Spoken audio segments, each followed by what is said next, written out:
The Prophet of Thought series.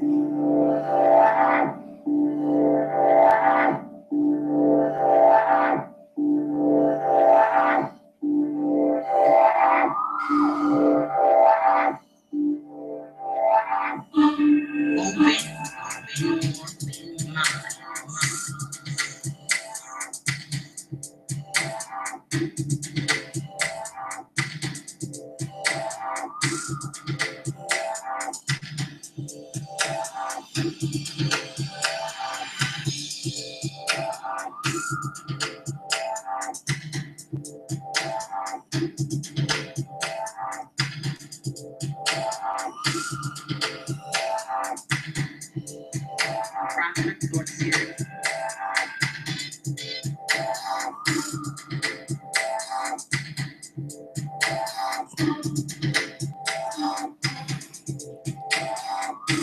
What's good, everybody? Welcome back to another edition of the Prophet of Thought series right here on the old T.L.O.T YouTube page.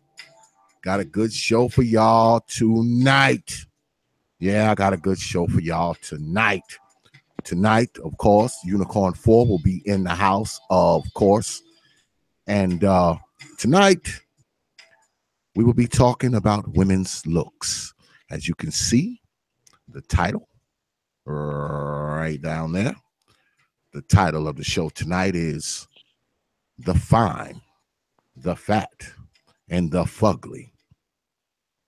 I want to thank y'all for stopping by tonight. I see one of the unicorns has already arrived. What's up, Lady Ming?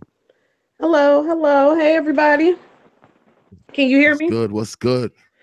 What's good? Simply Deep, B.J. Allen D. What's going on? Cats. What's good, brother? What's going on, man? Mid-set Rolls. What's good? What's going on? Tonight, I figure I would mix it up a little bit, y'all. Do something a little different because y'all know that there's always this conversation about woman's look, or should I say women's looks. And tonight we're going to clear the air. What's up, Lady Cats? Tonight, classic one, what's good? Tonight we're going to clear the air, and we're going to talk about it. Now, mind you, before we get started, you may hear some things that you may not like, and some of those things will probably be coming out of my mouth. So, if you are thin-skinned, now's the time to turn from this channel. Fair warning. Who we missing? I don't see Lady Kendra yet. So, but we're gonna get right into it. We're gonna get right into it. Let me ask y'all. All right, let me ask y'all. There's this narrative, you know, especially when you're talking about Black society, where we are always prone to say that, you know, all women are beautiful, you know, all women are lovely, and also kind of nonsense, which we know is a damn lie. Okay, we know that's a lie. All right, that's just like saying all men are handsome. We know that's a damn lie. So let me ask you, ladies, why do you think that is the running narrative? Whoever want to go first can. Anybody? What was the Say it question one more. again? Yeah, say it one more time for me.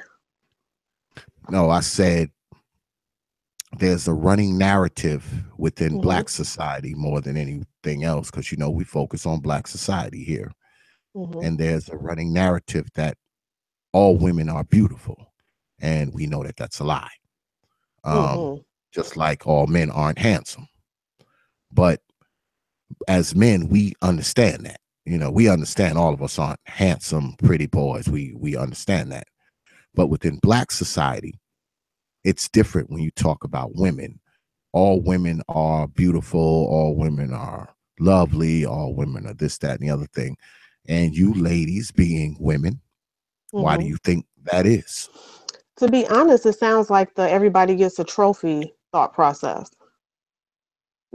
Like right now, you can't be too honest. You want to hurt anybody's feelings. If you don't have anything positive to say, don't say anything at all. Those types of things are instilled in you. And then if you also put the feminist slant on top of that, which most of this generation would have been raised by, we're powerful, we're women, we're gorgeous, we're the shit. So that's probably in a nutshell why I think that might be the narrative. Okay. Well, I think it has a lot to do with the fact that, well, at least with younger girls, that you're ugly if I hate you, and you're beautiful if Mm, you're my friend. So, right there, even though objectively they can look at their friends and judge how good looking or not so good looking they are, but the narrative that they're going to promote is the people I like that like me are beautiful, and all the ones that I don't like or I'm jealous of are ugly. So I think that if you were to get into the girls' circles, then you can hear that objectively they know that not all women are beautiful and not even all their friends are beautiful. And they'll gossip about it or mention it here and there in a slick kind of way. But towards the outside, they want everyone, all of their friends, to be treated really well. And they'll kind of go to the mat for that. And they hope that all their friends will do the same for them. Hmm. Very interesting. I think it's because a lot of women want to be adorned. A lot of women are valued by their looks, especially when they're younger. So they want a narrative that will make them feel better. Because, um, yeah, not every woman's good looking, but women want to be valued for their looks. Well, are we being, hey, what's up, Lady Kendra? I see you down there. So Well, how are you? How is everyone? I'm good. I'm good. What's going on? hey, hon. Hey, hello. Hey, I girl. missed the question. I'm sorry. Oh, you wanna hear the question, Lady Kendra? Yeah. I was asking the ladies that there's a running narrative in Black society where all women are beautiful, and we know that that's a damn lie. Just like all men are not handsome, but men, we understand that, and it seems like within Black society there's this running narrative of how all women are beautiful and all this kind of nonsense, which is a lie. And I asked the other unicorns, why do they think that is?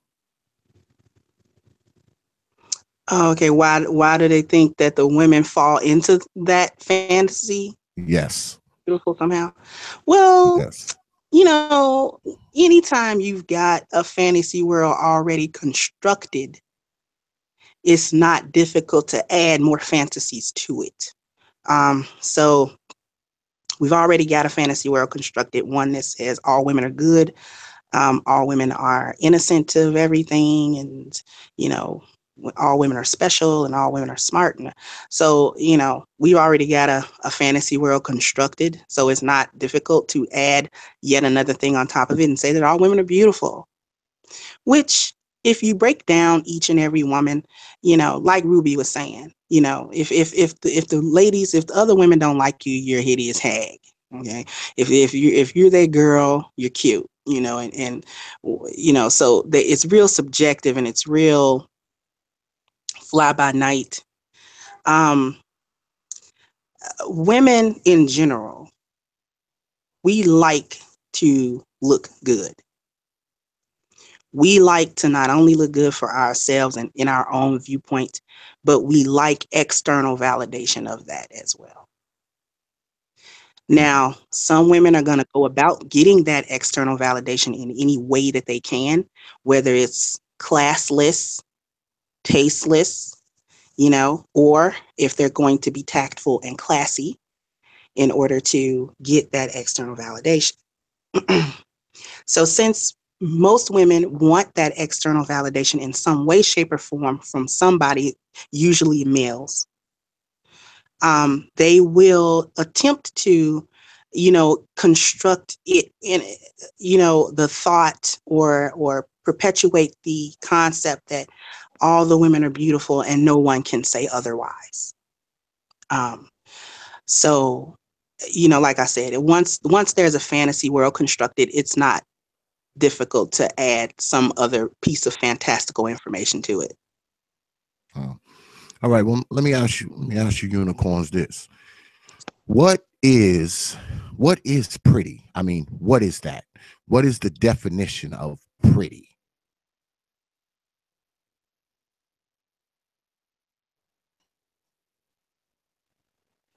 I'll venture off to say, because it's so subjective, but I'll venture off to say that pretty is obviously anything that captures the eye in a pleasant way. Now, the particulars and the specifics of who thinks what is pretty can vary from person to person. But I think if we must speak in a general way, a woman who would be considered pretty is probably a woman who doesn't have any, and we're just going to talk about her face, right? A woman who, usually a pretty face is a symmetrical face. Nothing that's too big on your face. Necessarily. Everything's cute, but your nose is huge. Or you would be okay, but your lips are huge. Or you would be okay, but your eyes, are too far apart. Or, or whatever. And sometimes people can be pretty even with things like that. Like you can find a pretty woman with big lips. There's plenty of pretty women with big lips or pretty women with big eyes. You can even find a pretty woman with kind of a sizable nose as long as it's not disproportionate to her face. So I guess I would have to say pretty is proportion and symmetry. Lady Kendra, did you get a new microphone or something? Because your voice is really, really clear on here tonight. Did you get a new microphone? No, same old phone. I'm probably just not distracted and not a lot of noise behind me. Okay. Anybody else want to chime in on what pretty is? Just to piggyback off of what Kendra said, that is typically the definition that we as a society as a whole give to pretty, is symmetry and things like that. But then if we were to look at the subset of the Black community, that kind of changes a little bit. Pretty becomes light skin because we already know that within our own culture, we have colorism issues, the lighter than the brown paper bag type of circumstances. So as long as you're automatically as pretty. And then from there, they start deducting points if you have flaws. You know what I mean? Also, I think that for me, when I think of pretty, I think of pretty people who are pretty, who have character in their face, not cookie cutter, somebody who stands out in the crowd. And I don't want to be cliche, but the more you get to know a person, it's really easy to find something pretty about them, whether it becomes their eyes, their nose, or just some identifiable feature, because we're all unique in that way. It's really hard to define pretty in the Black community by itself, simply because we come in so many different variations and have so many different influences from our history and our ancestors and culturally speaking. It's really hard. But I am one of those girls who has big lips. And growing up as a kid, I was teased for these big lips. They used to call them bubblicious lips and soup cooler lips and all that type of stuff. But once I got to about high school, oh my God, I didn't even know what a soup cooler was until my 30s. Okay. I'm like, oh shit, you mean because I blow on soup? I never got it. But I never got it. But that's what I was called. But once I made it to high school, I started having people actually stop me to tell me how beautiful my lips were. So it changed. And those same people that were in grammar school saw me in high school, college, and so on and so forth. Now, I can't get them to stop paying me compliments, So it's like Kendra said, it's so subjective. And then because we're like all different flavors, it's so hard to really pin it down. But I will say, I think pretty in our community is uniqueness. And there used to be a big butt and a smile, but not no more because everybody's getting a big butt and a smile. So now everybody's trying to find the next unique thing, which is wearing your natural hair or, less makeup is better, things like that. So I think it also changes with the time. So that's pretty much what I think pretty is to me. Okay. Next up. Okay, well, I think that there is again, I agree with all the ladies so far in that beauty is a very subjective thing. But I think that there is like a scale of beauty. So I think you kind of got cute, then you got pretty, then you got beautiful, then you got gorgeous. And these are all, again, they're subjective judgments that have to do less with body and more with face. So, and symmetry obviously comes into play, personal preferences obviously would come into play as well. And it's just about, I think, for us in the Black community, because I do think that is different as well. If you look like everyone else, but there's nothing wrong with your face, like you're symmetrical and you've got good proportions, then you're just pretty. And so, in the Black community, a lot of times we're looking for something exotic or something different, something that stands out. And normally, that could be, say, Euro features, the straight nose or whatever, the lighter skin. But it could also be, the Asian eyes or something else. So, I find that the on the sliding scale, the higher up you are, a lot of times you will see that, regardless of skin color, maybe they'll have green eyes and, with the kind of Asian slant to them. That will make them beautiful because they have that exotic thing.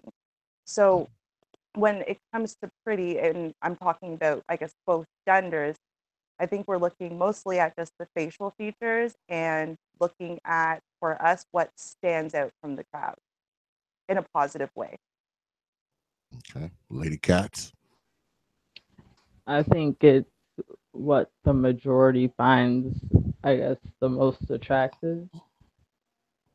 And like what Kendra and Ming said, and even Classic Ruby, it would be a more symmetrical person, more symmetrical features, and specifically in the Black community, it would be somebody who's a little bit exotic. So, yeah.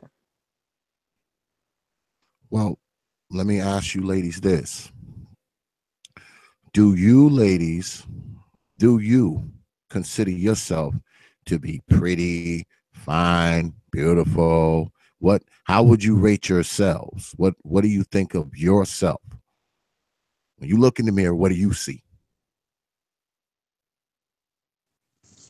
I might as well set the tone. Might as well. I Thank have you. silly, kind of silly. Anybody that's probably watched the chat, any chat of mine, probably knows what I'm gonna say. I have never thought of myself as, nor have I ever externally been validated as pretty.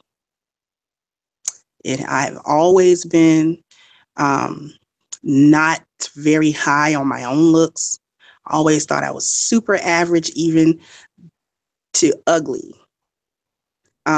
This sort of got reinforced through high school, through grammar school, through even after high school. This got enforced by men more than the girls, because the girls always have something bad to say because I wasn't in the in clique crowd, so I was always an outcast. So I was always ugly just off GP. But the boys always were like, Kendra's cool and we like her, but she's ugly. I wouldn't date her publicly. I would date her like when other people didn't know. Mm. Um, Like 3:00 in the morning. and 3 o'clock. 3:00 in the morning. maybe something like that. Like they didn't want their friends to know that they would have been interested in me or something like that. So I was always very likable, and especially when it comes to men, boys, men, males have always wanted to be in my presence because they thought I was cool. Mm. But as far as being attracted to me, no. They were not attracted, and if they were, they hid it, and or they said something the opposite of whatever they were thinking. So I have always thought that I was very low on the totem pole of looks. All of my friends were very beautiful. Um, um I was, if you remember in high school, the group of pretty girls and then the one ugly girl in the group, I was that girl. Oh, jeez. I don't believe Yeah, I was that. always that girl. No, I was always that girl. Next up.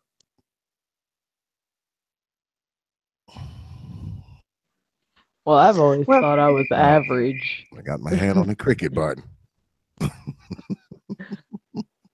Um, so I went to a variety of different schools when I was coming up, and basically,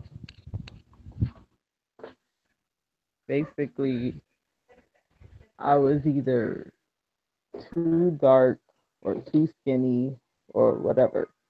So yeah, that was me. Hmm. Next. Okay. Well, I come from a very conceited family. On both sides of my family, and everyone in my family thinks both themselves and everyone in the family is beautiful due to our genetics. So I've had that message reinforced in my head from day one. Hmm. And when I was a kid, like my childhood was a very awkward phase where I just basically looked like a relatively attractive boy, if anything. And it wasn't really until I got to high school that I got external validation from someone other than my family that I was beautiful. So I would say, as far as my judgment of myself, I think that I'm beautiful. We're talking facially here because I've never been able to be what you could qualify as sexy or, you know, um, that type of attractiveness. But just from a facial perspective, I've, I guess, not always thought I was beautiful, but I guess since high school, I've thought I was beautiful. Hmm. Okay. Hey, what's up, Don Teasy? What's up, brother? Lady Ming? well, I gave you guys a little snippet when I said I was teased growing up for my lips and stuff like that. Um, I think that I'm attractive. I don't doubt for a second that I am. But growing up, I never placed a lot of value on looks, and I still don't, to be quite honest with you. Not anybody else's, nor my own. But I always was in somebody who always wanted to fight me, and it was always some brown or dark skinned girl that wanted to fight me. So even when I may have thought I didn't look cute, that reinforced that I probably was, because it was always an issue, and I didn't even do nothing. That's how I felt. Like I didn't even do anything. All I did was showed up today, and then somebody got an issue with me. So to say, I'm saying that to say people saw beauty in me when I didn't even see it in myself, even though they were too young and ignorant to be able to display it in any other way. That's essentially what you're trying to say, because you got an issue with me. We don't have any beef. The issue is just the mere fact that my presence shadows yours. Then I'm grateful for that experience because it's always kept me humble. It always has kept me humble. I've always paid more attention to brains instead of beauty. So I've never like looked at myself and said, "Oh, you're so gorgeous, you're so fine." And the one time I did go through something like that, well, I think I may have spoke on it here or on Discord, but when I thought that my hair was down almost down to my ass and I'm making all this money, I just thought I was the hot shit. Then I got laid off, and that's when I went head on and cut all my hair off into a fade and started my journey of detachment from those things, because in the blink of an eye, it can all change. So for me, I do believe that I'm attractive. Is the level of my attractiveness is at this point only my husband's concern, but before him, that's in the eye of the beholder. I've never had any issues with dating or anything like that, but I did have a lot of drama with girls because of jealousy. Hmm. So they kind of let me know that I was prettier than what I even thought about myself because of the way they reacted to my presence. You know, so that's kind of how I feel about myself. Well, I know all of you unicorns are married except for cats.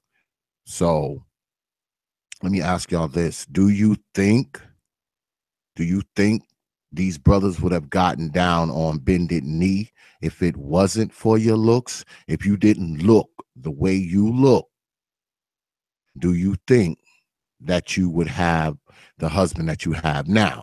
Because obviously, if you have a husband, brother got on bended knee for you, so he must think something about you. But do you think if you didn't look the way you look, do you think that would have happened? At one point in time, I may have said I don't know or whatever, but right now, because we've been through so much in our relationship that has me not looking my best, I know it's not about how I look.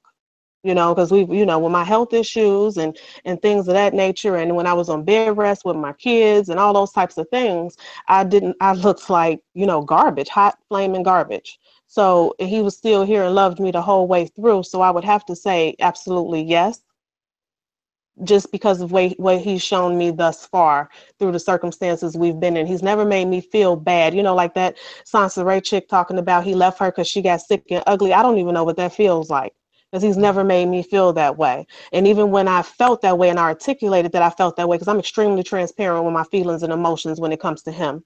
I think that's only fair. He would, he reinforced for me that that's BS. Don't even get into the sunken place, because that's not true. And it was more than just words. It's been nothing but action. So he's loved me in spite of me. So I would have to say absolutely. Okay. Well, I would say the unfortunate thing is, no, I don't think, I mean, he would have gotten down on bended knee, but would he have ever chosen to speak to me? I don't think so. I mean, as it was, my husband's an incredibly superficial person. So as it was, the fact that I wasn't that sexy girl, the one who likes to wear like the pencil skirts and the heels and all that stuff, like, was already a big concession for him. Everyone he had dated previously was like that. And I was not that girl. I'm the girl who, when I'm dressed up, I'm wearing, baby tee, jeans, and runners, or sweats, maybe like a sweatsuit, but like a nice one that matches and whatever and color coordinates. That's my version of dressing up. That was very foreign to him.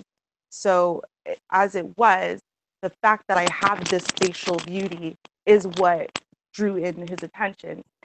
And I think ultimately that's what initially kept him interested. But I don't think he married me because I'm beautiful, because we went through 6 years, 6 years of me being very sick, going through operations, getting worse, losing weight, not being able to recover, et cetera, and before he even proposed.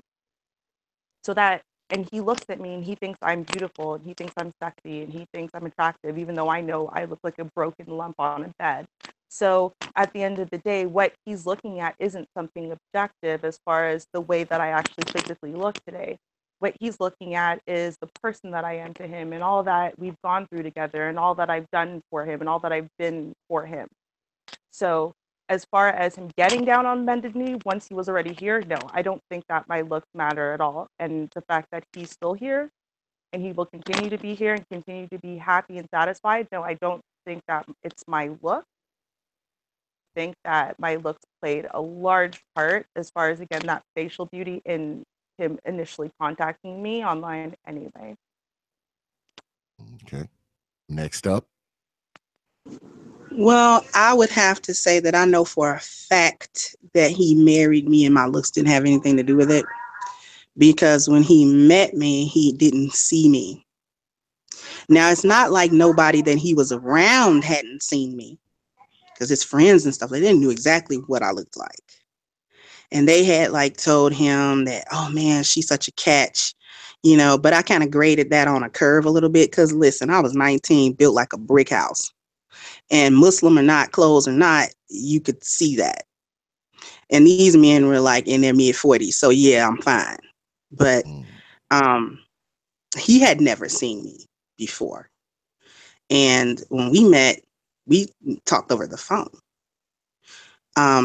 It took us only 2 weeks from first phone call to marriage. 2 weeks. The first week and a half, he didn't see me.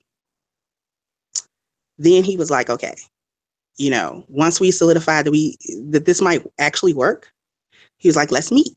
So I did. And when I did, he was like, oh, okay, this is cool. Now later on, he was like, he told me, he was like, I had already fallen in love with who you were. I was already in love with you. You would have had to be the monster from the Black Lagoon for me to have not married you. He's like, so I was already in love with your mind. I was in love with your conversation. I was in love with who you presented yourself to be.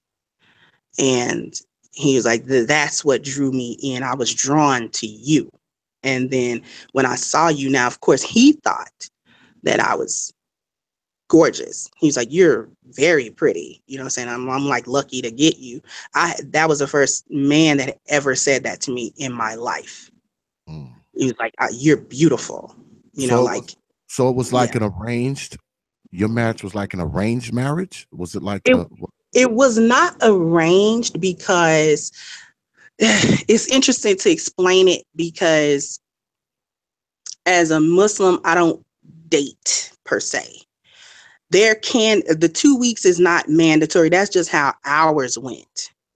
There can be an engagement and all of that stuff if you have some type of arrangement or betrothal, but I didn't. We ended up running it kind of like a job interview. And I pride myself on having very, very good judge of character. So I was able to kind of pinpoint things and I don't ignore red flags. When I see red flags, I just go. And I didn't see any that I didn't think that I could deal with. Mm. And who he portrayed himself to be at that time was something that I thought that endearing to me. He endeared himself to me before I saw him. Mm. So neither one of us could make a judgment based on our physical looks at first. And then when I saw him, I was like, oh, okay, you know what I'm saying? You're cute because he was not I prefer, quote unquote, dark skinned guy, real dark skin. My husband is light bright. He's bright. Um, but that didn't matter because I was already smitten by who he was. So it was ironic to me that I ended up marrying a light skinned guy because those are the guys that always swerve me the hardest. So it was kind of ironic for me that my husband would be this really light skinned dude, and that his preference was an Asian, in which he actually had access to, but none of them really fit the bill. And then when he met me and started talking to me, and he was like, wow, you know what I'm saying? Like, you're awesome. You're awesome. And when he met me, he was like, man, you know what I'm saying? I was going for an Asian girl. Like I was totally coming outside of the race. He was like, but you're so like, he was like, I don't know that I can find another woman like you.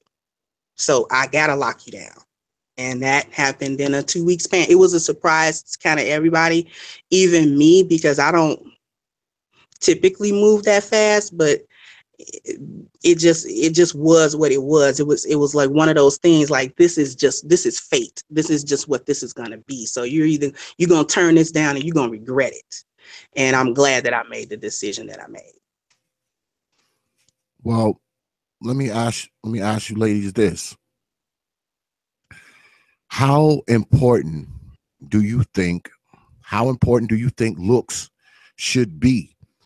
Um, in society abroad, far as, when men and women get together, how important should looks be? Should looks be really important? Would you rather a man care more about your looks or your personality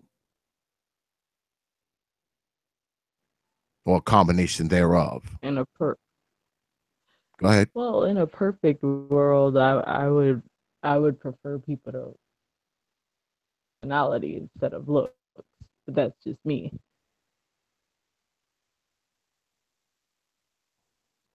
Next up. Well, for me, in a perfect world, I would prefer someone who looks at and values my brain first, and my personality second, and my looks third. And I'm never particularly interested in people who tell me I'm beautiful or whatever, because as previously stated, I already think that I'm beautiful. So it's something that I take for granted, I suppose. So the fact that you would state something that to me is obvious and relatively, like, it's irrelevant. Like, it doesn't mean anything. You didn't work hard to have your look. If you talk about, say, style and someone dressing well, someone who puts themselves together well, tailors themselves well, takes care of their skin and their hair and their whatever, then at least something, of effort went into that. But just people getting by on their looks and the fact that they're attractive, it infuriates me almost. So yeah, no, in a perfect world, I would definitely put personality and intelligence far above anything near looks. In fact, if anything, I would just wipe the fact that looks are so important entirely off the book. Okay. Yeah. I Next. agree with Ruby. Looks and my personality, they kind of go together. I mean, not looks and personality. My brain and personality kind of go together because my brain is not that far from my personality. I'm always thinking. That's just who I am. Everything, I'm always strategizing, or I'm a solutions person. You call me up, I'm going to tell you the solution. So that's kind of part of my personality a little bit. But my looks, that has to come second because, again, you can lose them at any day. However, being married, you do want your husband to always find you sexy one way or the other.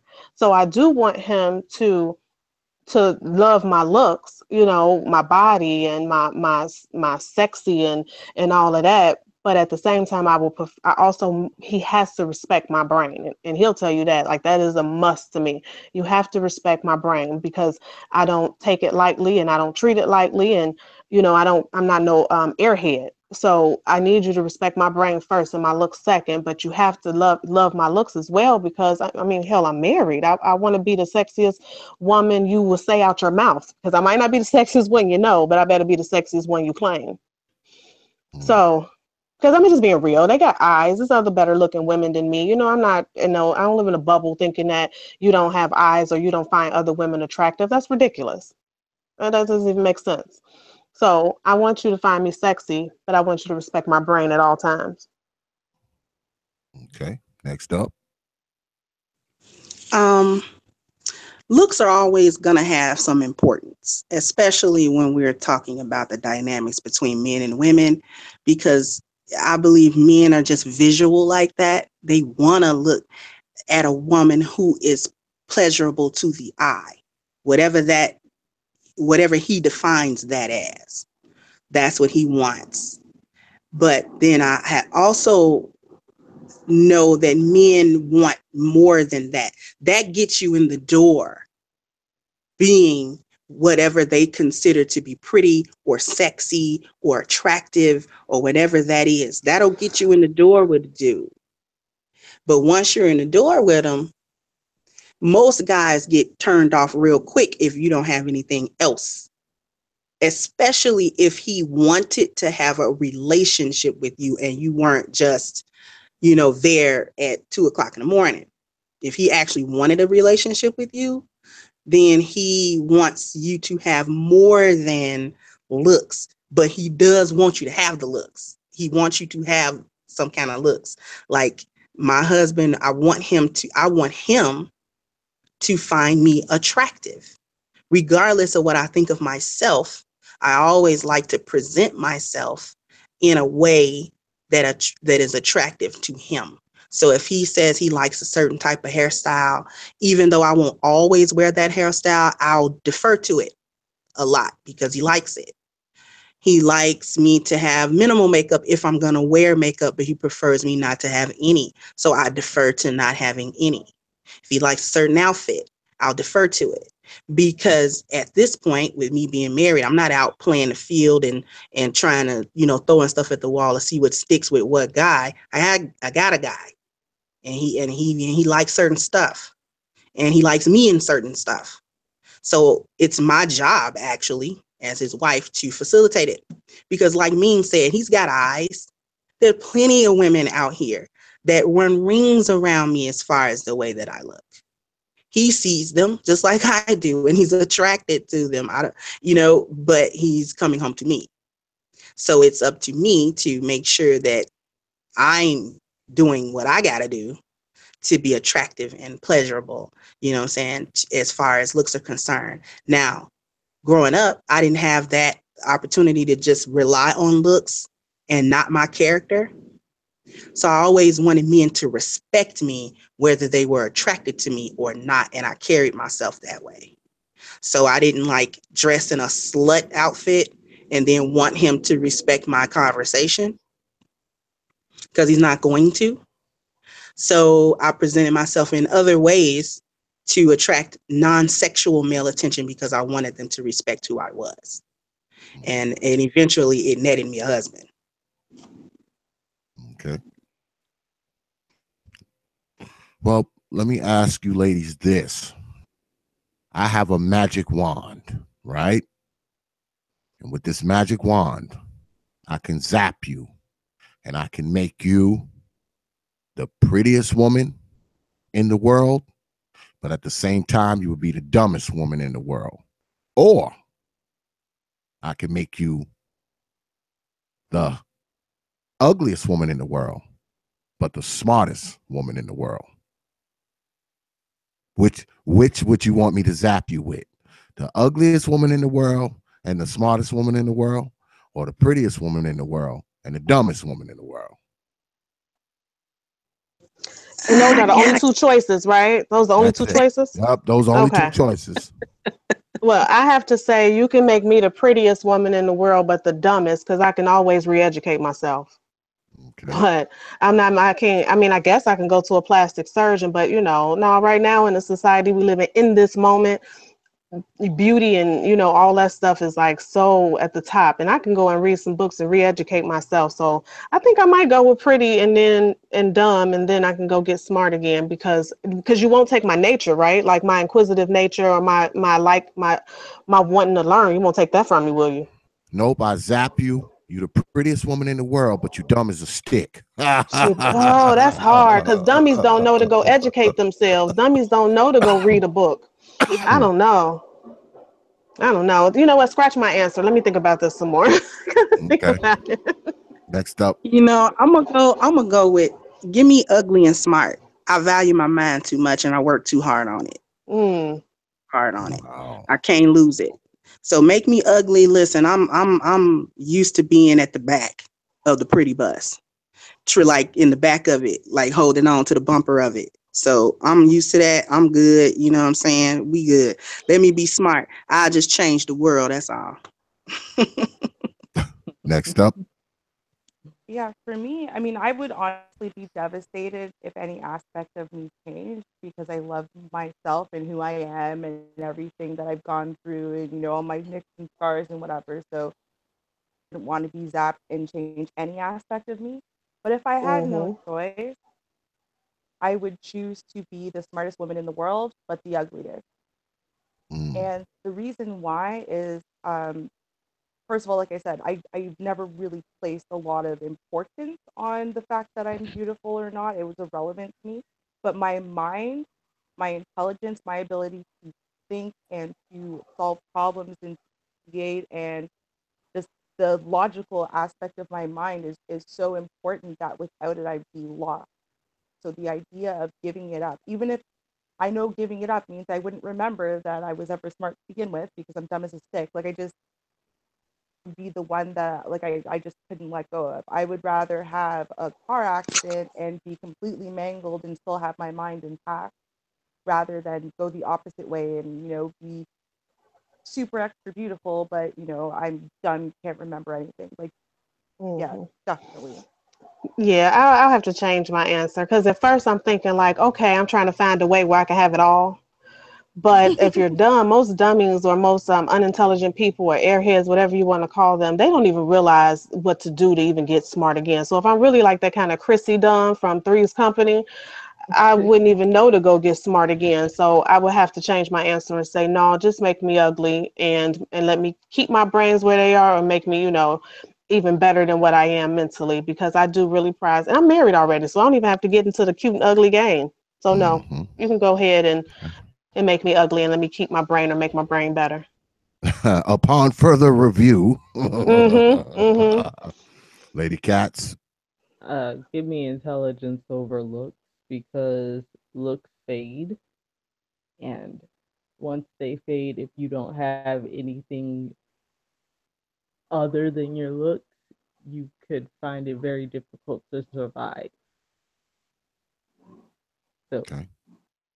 that's All it. right. Well, well, let's move on to the next segment. We've talked about the fine. Let's move on to the fat. Now, as y'all all know, I'm about to hit y'all with some statistics now. Now y'all know that statistically, black women, 80% black women are overweight. Statistical fact, right? Now, 80% of that 80% is morbidly obese, right? So when you look at 80%, let's just go with the 80% of the 80%, which comes out to about 64, 65% by my calculation. I could be wrong, but about 64, 65%. So you talking close to 2 out of 3 of our women are morbidly obese. And I spoke about this before. Morbidly obese meaning one cupcake from a coronary, one hamburger from a damn heart attack. So that being said, because we know statistically only about 30% of black women get married. That means the other 70% will grow old alone with cats. You know, that's just a statistical fact. We can debate it. We can argue it. We can say the numbers are skewed and all this kind of nonsense, but it is what it is. So, being that 2 out of 3 of black women are morbidly obese, do you think that that plays a part in the fact that only about 30% of black women get married because 2 out of 3 of them are, the size of a Volkswagen? What y'all think? I think that's part of the problem, but I don't think it's the whole thing because you could always lose weight. I Mm-hmm. think that the being overweight is a side effect of how a lot of black women feel about themselves, so they overeat. Um, they load up on the sugars and the salt, and then they just end up being overweight. I think black women in America have collectively a very low self-esteem, and that's why they overeat and then try to pass it off as, well, that's just more of me to love or something. But I think it's part of the problem, but I also think it's a symptom of a much bigger problem, and I do think that it um plays into whether or not that makes the marriage material. Mm. I have to agree with cats on that. Big problem. No pun intended. Or maybe it is. Um maybe the pun is intended. Big problem because like I said before, men are visual. Um they like things that look good. And being big old and rotund, that's not pretty. Um yeah, but it is a because symptom yeah, symptom because of a we're not talking about a few extra pounds. I mean, when right, you right. talking You talking about morbidly, walking down the street. yeah, you talking morbidly obese. We I talking mean, about that's 600-pound life. yeah, you like 350 pounds. That's ridiculous. Like I said, one cupcake from a coronary, one Mm, hamburger from a heart attack. right. So I mean, it's gonna be hard to wrangle a husband, when you weighing in at 400 pounds. And I'm But you speaking can as a just sit on him, man. and you just sit on him and make him submit. But I'm just playing. But anyway, you're right. Being that big is difficult to get a man to really look at you in a sexual way or a romantic way, or to potentially romance you. Now, I'm gonna throw something else in that. And it's kind of on the back of what Kat said. That's only part of the problem. Mm-hmm. Bigger problem of why a lot of black women can't get married is their mentality. Mm. Because black men will overlook her weight. Mm-hmm. Some black men, not everybody, but in general, because weight can be lost. Your body can change. And I've actually seen cases or, my friends where, a man got with a woman and she was just so, she checked off every box but the weight box of what he was looking for. And he had to make a decision. Am I going to pass her because she needs to lose weight, but she checked all the other boxes? Or I'm going to get one that's fine, but she don't check no boxes. And he did. And he encouraged her. And she lost that weight. She lost all of it. She's a dime Mm-hmm. piece walking around. And she belonged to him. And she's still checking off the other boxes that he fell in love with. Mm-hmm. So if she has a good attitude, that at least he can, because every fat girl not an ugly girl. So if you can kind of be somebody that he can communicate with, and you don't have this crazy attitude and this crazy mentality, because the mentality can't change. And black men will attest to being able to get a fine one, but she crazy. Mm. She fine. You want to Mm-hmm. be with her because she look good. But oh my God, she burying your drawers in the backyard. And you just you just can't deal with her. You can't deal with her. So, Blood in it's the just part of spaghetti. the problem. Yeah, just part of the problem. Now she needs to lose weight. I'm not trying to diminish it at all. Let me say that as well. I'm not trying to diminish the weight problem, because that leads to health issues, diabetes, kidney failure, a whole bunch of health issues that are directly tied to obesity. So I am not diminishing that at all. Not at all. It's a health issue more than it is a beauty issue.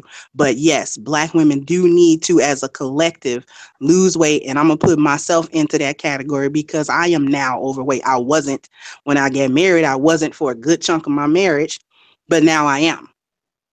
So, you know what I'm saying? You definitely have to not be morbidly obese. Thick and obese are two different things, but you got them trying to put it on social media like it's the same. It's not. Okay, and I'm done. Mm-hmm. Mm. I'm gonna build on what Katz and Kendra just said, because they hit on all cylinders.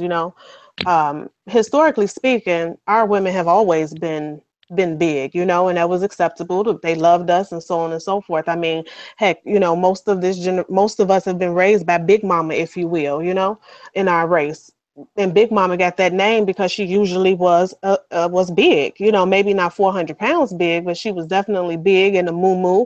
But with that also came good food, good advice, good love, taken care of, a warm home, and everything else. But now these women are 400 pounds. But if you can even get past the weight, you can't get past the nasty disposition, the laziness, the lack of education, the insecurities, even the warped sense of self, because a lot of them they lack self-awareness.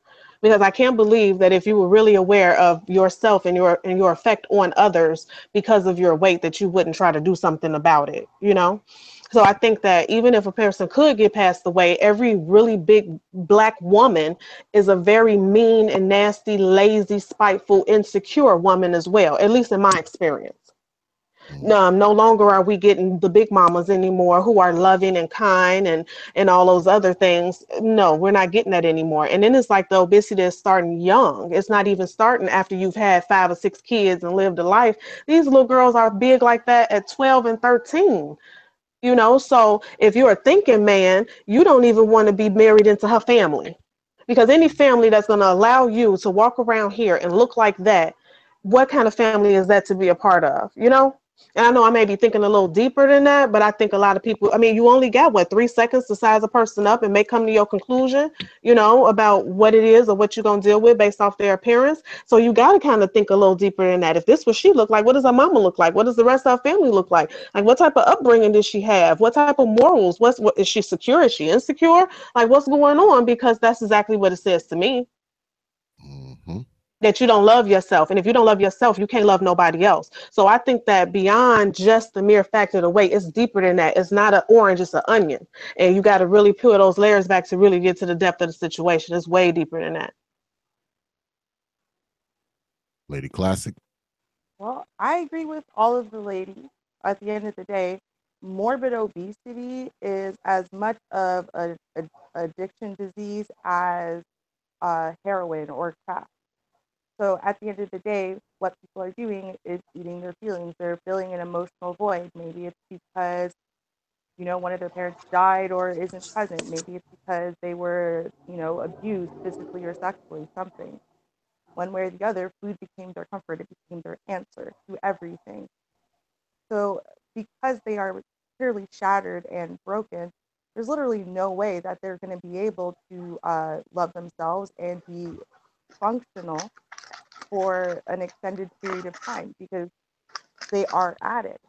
So in and of itself, of course, the obesity issue is probably directly tied to the marriage issue. The way that, I think we tend to discuss it as though, oh, well, she's big and fat, so she can't get a man. No, not at all. It's the fact that at the end of the day, being within a relationship, when you're broken and you're in feeding an addiction, it's very hard to maintain a functional relationship under those circumstances.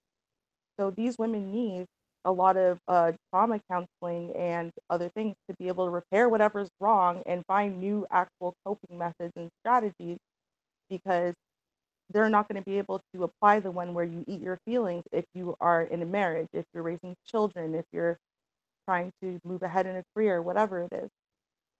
So I think that when we look at the issue of our morbid obesity, we need to start looking at what's causing the morbid obesity issue underlying how many the kids who are getting to the point where they're morbidly obese at 11 and 10 and 9. That's not normal. I mean, that is so abnormal that they're doing documentaries on it because small children burn such calories at such a high rate, even given the fact that they're just sitting there playing video games. But the fact that your children are becoming morbidly obese and you're still feeding them to keep them happy, that also tells me that the parents in and of themselves, they have issues as well. So these kids are learning from their parents that, you know what, you get happiness from food. So why would you need happiness in a relationship? Why would you need happiness from a family of your own or whatever? So yeah, I think that the issue in and of itself is just an incredibly complex one, and it's something that we need to stop looking at on the surface. We need to start looking deeper. Yeah, well, speaking as a man, now I've listened to and I've seen social scientists, and they talk about how, when a woman sees a man and she sizes him up, and when she's looking at him as, as a mate, she's sizing him up, his body, his structure, what kind of kids will he produce and all that kind of stuff. When she's looking at him, when she's looking at him, she's kind of sizing him up that way, right? But it also works for men. Now, if you're a guy and you're looking for a woman and you see a woman that weighs 400 pounds, I don't think that the average brother, I mean, there's some brothers out there who like them 400 pounders, I'm sure. All right, because us black men, we'll climb on top of anybody, and I'm going to talk about that later. But if you look at a woman and she weighs 400 pounds, you also size her up as a man, because you look at her and you say, hey, look, if you was to get with her and have children, she may not be able to take care of our children. She may not be able to, she's kind of irresponsible. She won't be able to run after our babies. She may develop obesity related diseases, hypertension, diabetes, high cholesterol, all this kind of stuff. So when as a man, when you look at someone like that weighs like 400 pounds, I mean, there's no way you can look at them and think, okay, this is going to be a good mate for me, unless you just like that kind of thing. But I think the average brother, when he sees a woman that's morbidly obese, he's not even looking at her in that way. She's just this fat chick. All right. I mean, she's just this fat old chick. And he's like, oh my God, I can feel her feet hit the ground from here. So, I mean, I think that when men go out and they pursue women, they don't mind. Most men don't mind a woman having a few extra pounds. But if she's morbidly obese, weighing in at 350, 400, I think that's kind of out of the scope of what a man is really interested in. I think any man that's interested in that is an outlier. Okay, he's an outlier. Or if he's interested in women like that, he's interested in women like that for a reason. There's an agenda behind it. The reason why he would pursue someone that weighs 350, 400 pounds, there's an agenda behind that, because I don't think most men look at that and see sexy, attractive, alluring. I mean, I just don't think. I don't care how pretty her face is. I mean, her face can be absolutely stunning. But if she weighs 400 pounds, you're going to size her up in a way where, as a potential mate, she's just a non-starter. Just for the weight factor itself makes it a non-starter, because how long can you be with her before she develops some type of problems, before she develops, something, unless she's a person that's willing to lose the weight. Now, she weighs 400 pounds and she's willing to lose the weight. That's different. But if she's just stuck in her 400 poundness and she says, well, this is me, I just want to be this BBW and like it or leave it, he's probably just going to leave it. That's just me speaking as a man, from man perspective. I could be wrong, brothers. Don't get mad at me, but that's just that's just the way I think as a man. And I think you're absolutely right with what you said. A man who would go after a woman who belongs on my 600-pound life is going after her for a reason, probably because he knows that her self-esteem is low and she's probably suffering from some type of depression or mental or behavioral issue. And that would be an outlier in that instance. If she's and see, you touched on something, and it goes back to the attitude, because you said with the like it or love it, this is who I am, and you really got see, that's that attitude that a lot of men, because let's face it, these fat chicks out here be having a man, okay, but she don't never get married and she can't keep them, and it's a reason for that, and it's not just her weight. It's everything else, because when he got with her, she was overweight. And he's not going to stay, even if he uses her for cuffing season, or if he uses her for some money or whatever it is that she's giving him that he want for the moment. He's not going to settle. He's not going to, commit to her in any type of marital or long-term relationship, because she got all this other stuff going on. Once he got in good with her and started talking to her and started seeing like how she run her life, it's like, what I'm saying? Like, I would never actually commit to you. Once I'm ready to commit, you're not going to be the one. And we could have been together for the last 4 years. But when I'm ready to commit to some woman, it won't be you. And it won't be necessarily just her weight. It'll be all of her other attitude problems, her issues, the way she talk to him, the way she act, her mentality, how she think the relationship is supposed to go, and all of this other stuff. Because the mentality is pervasive in Black women, whether she's fat or skinny. So getting a real big woman and then she got this nasty attitude on top of all of that, you really pushing you got to pick a struggle. You know what I'm saying? I was never the beautiful girl, but I made sure I was built like a Coke bottle. Like, because you can't be fat and ugly. Like, you got to pick a struggle. Like you cannot do both. Like you have to be, something got to appeal to a dude. And that was my mindset as a teenager. Something has to appeal to a man. You can't not be beautiful in the face and then you walking around here, somebody can just push you and you just roll. Like, yeah, that's not going to go. You got to have something he want to look at. And if your face ain't going to be, you know what I'm saying, the most beautiful thing plastered across a screen, then your body, you got to be a butterface then. If that's what you got to be, everything look good but a face. Yeah, you got to be that. Well, let me ask you ladies this. Well, Let me ask you ladies this. If a woman is 400 pounds, right? Should she be, should, should 400-pound women, should they be nicer women? Should they have a more pleasant disposition? Should they be nicer? Should they be more pleasing? Should they be more submissive? Should they be more, should they be more inviting due to the fact that they weigh 400 pounds? Whoever want to go can go. Well, it depends yes, on when they gain yes. the weight. Because at the end of the day, and this is where your personality traits and your life strategies start. And you start those things in your late childhood, basically. So in your late childhood, if you weren't overweight or ugly and treated as such, and you were treated as though you were very beautiful, then your life strategy is going to be to kind of, go more on the look thing. And, you can kind of get away with a lot more because of your look. Whereas if you are, treated as ugly or fat or whatever, then as a result, you start developing your character and your personality traits because you know that you can't hang your hat on what you look like. The problem is with a lot of these women is they might get hefty in high school or whatever, big boned as they say, and they might technically hit morbidly obese levels. But in the Black community, uh, where morbidly obese starts, which is actually not that high, it's not up at 400 pounds at all. Um, like it's in the early 200s, depending on your height there. That's kind of normal. So on a lot of levels, those women, given the face, a lot of those women are still perceived as attractive.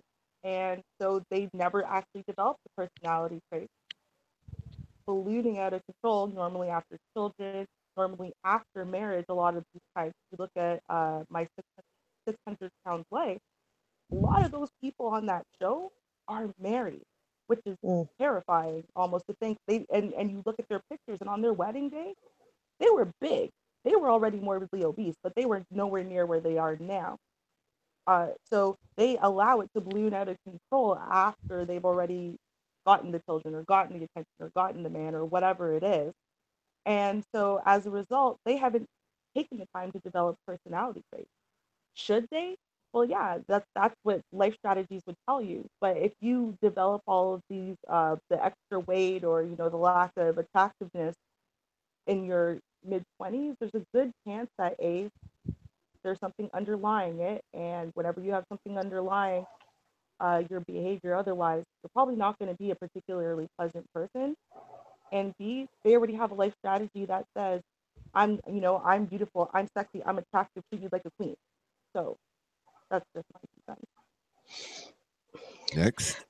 The short answer is yes, because you want to say if you have a deficiency like the one we're speaking of, especially to the extreme, you need to have a sunnier disposition and all those other things. But then it becomes a slippery slope because then it begs the question, does anybody with a deficiency need to overcompensate in other ways in order to get love? So if you're not that attractive, do you now need to kiss ass or do all those things? Or if you're paraplegic in a wheelchair, do you now need to be all these things in order for somebody to love you? It kind of starts to become, I can't find the word. The word is escaping me. I'm looking for, but it becomes dangerous a little bit because then it makes it appear as if you have a deficiency of any sort, in order for you to get love, you have to overcompensate in these other areas, or you're not worth it. So then it's like, well, damn, somebody can't love me just for me because nobody is sunny every damn day. So you mean to tell me that because I'm 400 pounds, I don't get an off day? I don't get to have an attitude tomorrow? I don't get to have a bad day because I better be glad you love me? It kind of opens up a whole nother case of worms. that makes that question really superficial, or that thought process really superficial. And it just kind of, it just doesn't sit all the way right with me, even though I feel that when you can't be walking around here 400 pounds and be lazy and have a negative attitude and, you know, not helpful or don't have a brain. I do believe that you need to be able to like if you lose one of your senses, the others become stronger. So I think you should be able to make those other things about you stand out. However, I don't think that it's just a blanket yes or a blanket no. So that's what I think. I'm gonna have to go with yes. You do. You would need to if you're 400 pounds, you probably do need a better attitude. And here's where I'm coming from with it. And it's not that pretty people get a pass to have an ugly attitude, because when you're real fine and then but nobody can get along with you, that's a problem too.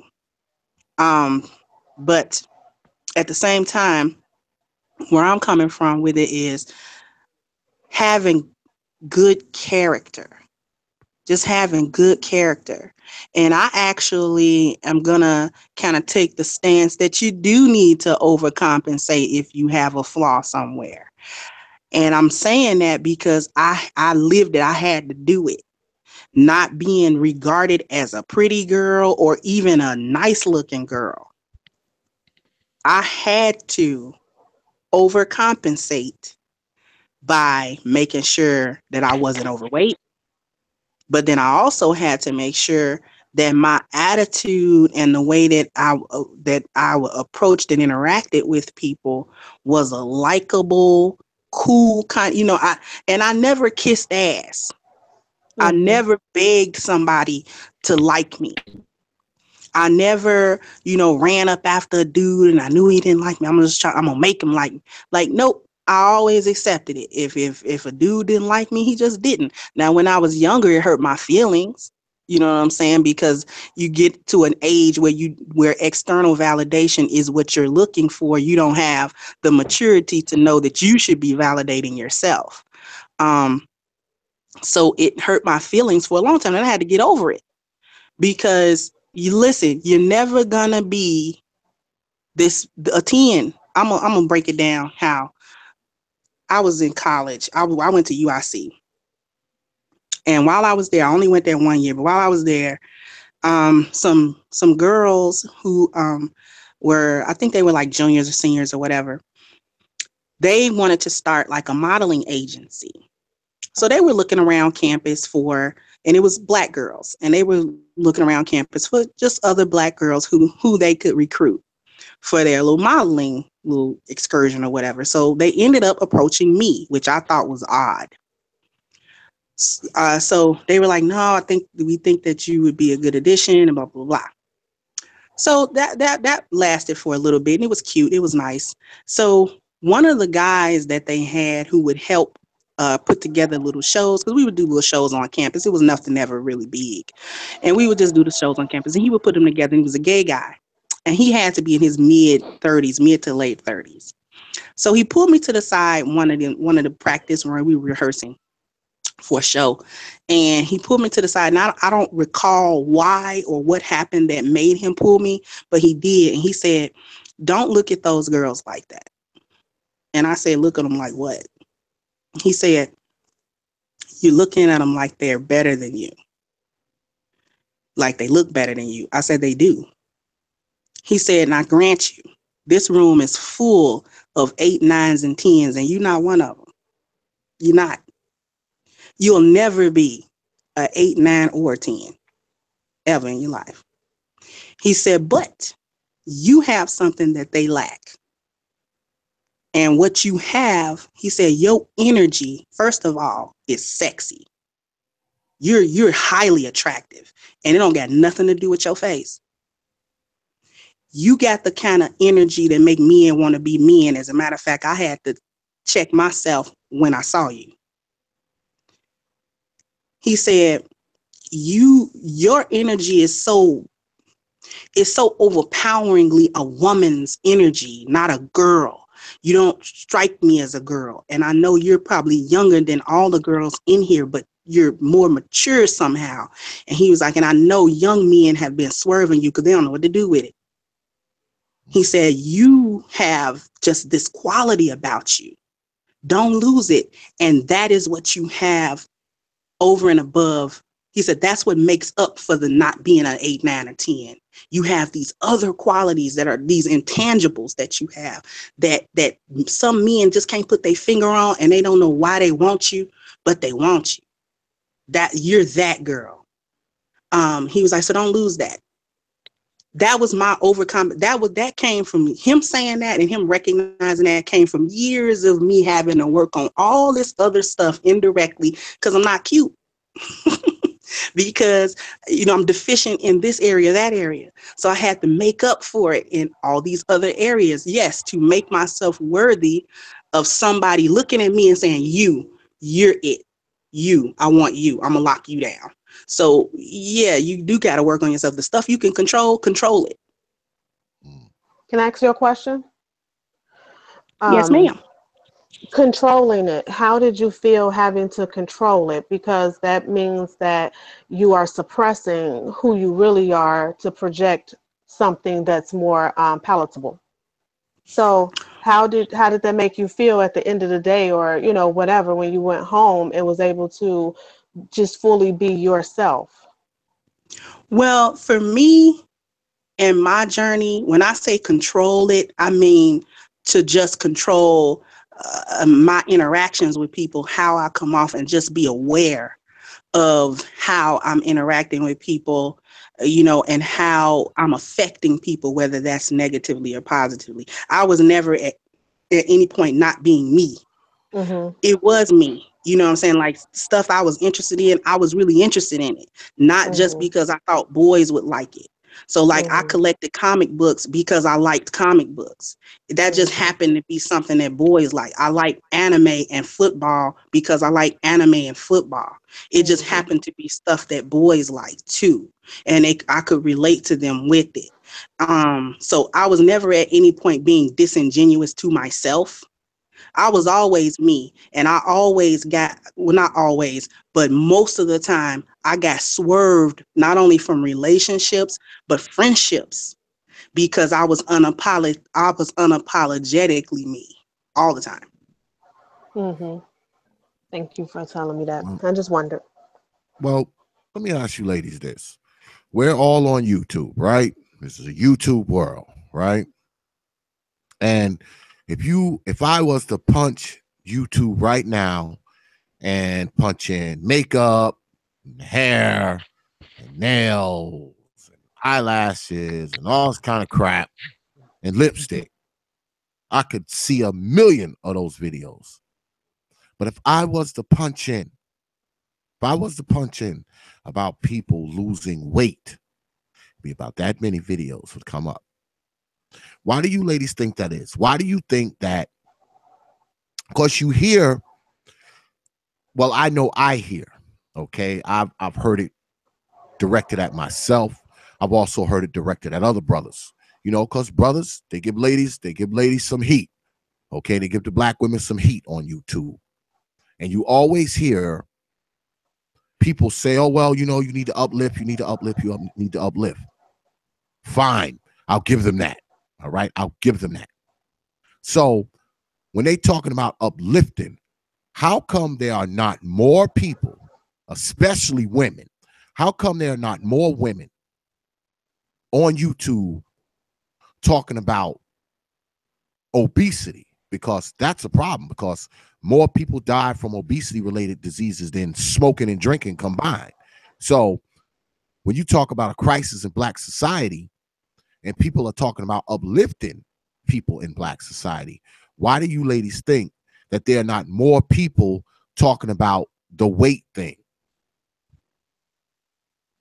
Part of it, I feel like, is a competition thing. Like, maybe if I don't tell her to fix herself, it'll better my chances with this particular guy. But then, like, I also think part of it could also be that they don't want to hurt their friends' feelings. And as for the hair and makeup thing, I think the reason why a lot of people stress that more than losing weight is because they figure if they put a lot of it on, it'll distract from them being overweight. Mm. So if you put on some lipstick, people won't notice that you weigh 350 pounds. Right. Put lipstick on a pig. It's still a pig. I mean, that's Okay, what they do I, with old girl on Precious mm. Gabourey Sidibe. They try to dress her up Yeah, and but try to make her like she they still try to looks make her a she sex still looks symbol like she's though. 300 pounds to me though. She still looks like that. I mean, all the lipstick, makeup, eyeshadow, fake eyelashes, contacts isn't going to change the fact that you weigh 350 pounds. It's just not. Yes, just Yeah, not. but at one point they tried to make her a sex symbol. They had her doing love scenes on Empire and all Oh that stuff. God. Oh God. Yeah. Next. yeah, it was weird. It was very weird. I think the question you pose is actually why I don't follow a lot of women on YouTube because it's no substance there. It's not about bettering yourself. It's about pointing the finger. It's like I feel like a lot of black women on YouTube, I'm gonna just keep it on YouTube, that I've run across, choose to operate from out of a victim standpoint as opposed to someone who's actually in control of their own destiny. They'll prefer to point the finger at others and almost with this, take me as I am, in I'm woman, hear me roar. I don't have to change anything because you're no good and you do this and you do that. I think that's part of the problem, fear, because to first recognize that you have an issue, now you have to be accountable for the issue you recognize, and that's the part that people don't want to handle. That's the part that I see a lot of black women on YouTube don't want to deal with. They prefer to just point the fingers at everybody else, white women and black men, as opposed to actually looking within and seeing what's wrong with them in order to change it. And to your point, they are putting lipstick on the pig, not realizing that it's still a damn pig, and hoping that this whole smoke and mirrors thing will fool everybody, but it's not. So that question is exactly why I don't even follow a lot of women, because there's no substance there. There's nothing to benefit for me to go home and think about later in terms of making myself better or those better around me. I don't know. I can only guess that's why. Um, but that's just what I see. I hope I answered the question. Okay. Next up. Well, I think I, that when you look at the women on YouTube, well, you look at a lot of people on YouTube, they're not here to help anybody. They're really not. Even when they put it under the guise of helping people, that's not what they're here for. They're here to try to get famous. They're here for their 15 minutes. They're here to be popular. And so what they're going to do is try to peddle the most popular thing. That's how you get these trending videos where it's like 100 layers of or whatever foolishness, right? And even when they do anything that even remotely touches on weight loss or healthy or whatever, they still don't put it under the guise of let's attack the fact that, you know what, we are, as collectively we can say literally we are all overweight because it is so far into the majority. Let's talk about how unhealthy that is. They don't want to do that because you know what, that's not what's going to get them likes and follows and shares and whatever. They're just looking for their 15 minutes. And that I would say would be big problem number one. Big problem number two is, as previously stated, we've set up this whole thing where we're lying about the fact that this person, your friend or whatever, being 250 pounds, well, she's still sexy, girl. Look at your butt. You're so sexy, girl. Look at your boobs. Don't worry, no man's gonna notice your belly with those boobs or that ass or whatever. And so, if you are gonna then go make a video saying the exact opposite, she's gonna watch that video. And so you also have your real life and your family and whatever else to contend with. That you can't make a message saying something real like this is really unhealthy and unattractive and you're all gonna die, basically, because you know what? You're gonna offend and hurt and infuriate your friends and your family that you've been sitting there lying to their faces. So you would rather stay quiet on the subject, even if it's something that you personally deeply believe, and rather than face the wrath and maybe give some truth to people that you really care about. Next up. Um, I have to go with what everybody's saying. You don't see a lot of health conscious videos, particularly coming from Black women on YouTube. To Ruby's point, it's not going to get any views. They're not going to get the likes. And likes and views are the currency of today. That's external validation. This is why you get a bunch of people on Instagram and all of the pictures are of them from the back. No pictures of them from the front, because they're not going to get any likes and shares and all this other kind of crap. So the vapid depend upon external validation on all levels without a sense of self to go along with that. So like Ruby said, it's more popular to have a jillion videos on how to do fake eyebrows. I mean, I didn't even know that was a thing until like early this year. Then they slather on 50,000 pounds of foundation. I don't know how many times you got to put on foundation. My complexion just ain't that bad. I need 10,000 pounds of foundation on my face. But anyway. And then to Ming's point, the accountability is an issue. And we know that in the Black community, and I'm going to keep it with the women for this, for what I'm saying, lack a sense of accountability. Because if you point out a problem, the next logical follow-up question is, well, what are we going to do about the problem? So if you point out that Black women, a majority of Black women are overweight, and the majority of that majority are morbidly so, instead of then saying, well, let's get together, you guys, and encourage each other to eat more healthily, to not lead such sedentary lives, let's get moving, instead of putting energy towards actually resolving a very resolvable issue, they rather spend the time to make a YouTube video about how the statistics are wrong. Which that don't make sense, right? That makes no sense. So this is why you don't have, because I follow this lady on YouTube for her exercises. This is a white lady. Matter of fact, she's Eastern European. I follow her because her exercises are difficult, but they are effective. And you don't need any equipment to do it. You can do it in your house. You can do it for 15 minutes. If you can't take 15 minutes to better yourself, you don't want to get better.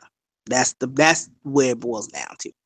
So the fact that Black women will fight the statistic or fight the brother that says the statistic and try to say why it's wrong, instead of just looking around the hood you live in. Just look around, just go around the block, you'll see, and just count how many overweight women that you run into. And they got 4, 5 kids. Some of them don't have no kids. Their thighs rubbing together and knees closer to 19 years to 20. And they running around here and they go to these corner stores and eat. It's a lot that go into that. But I'm straying off the point. The point is, you don't see a lot of that stuff on YouTube because it's not going to get no likes. And you don't want to face the problem. Don't want to face it. Next up, Lady Katz. Lady Katz. What was the question? The question was, YouTube. We live in a YouTube world right now. So you see a lot of videos that women make about hair and makeup and eyelashes and eyebrows and fake contacts and lipstick. But with the obesity problem that's within Black society, especially with the women, and they talk, this uplifting stuff, why do you think there's not more women on YouTube talking about obesity, being that it's such a crisis within Black society? I thought I already answered that one. You did? Okay. Next round. Yeah.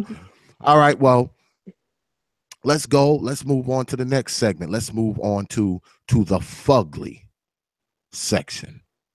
Now, let me ask you ladies this. What is ugly?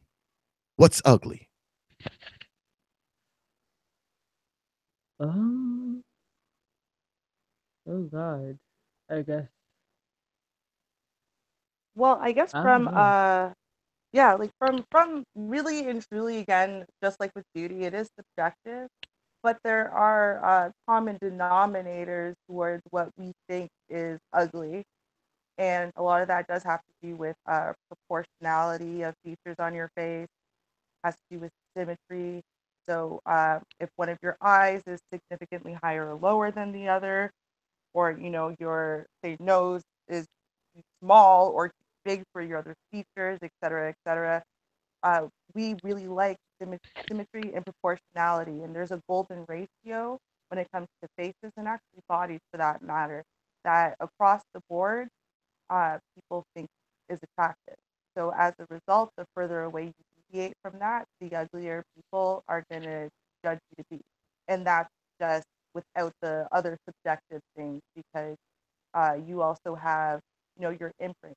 What is it that you think and is imprinted in your mind is the perfect woman or the perfect man?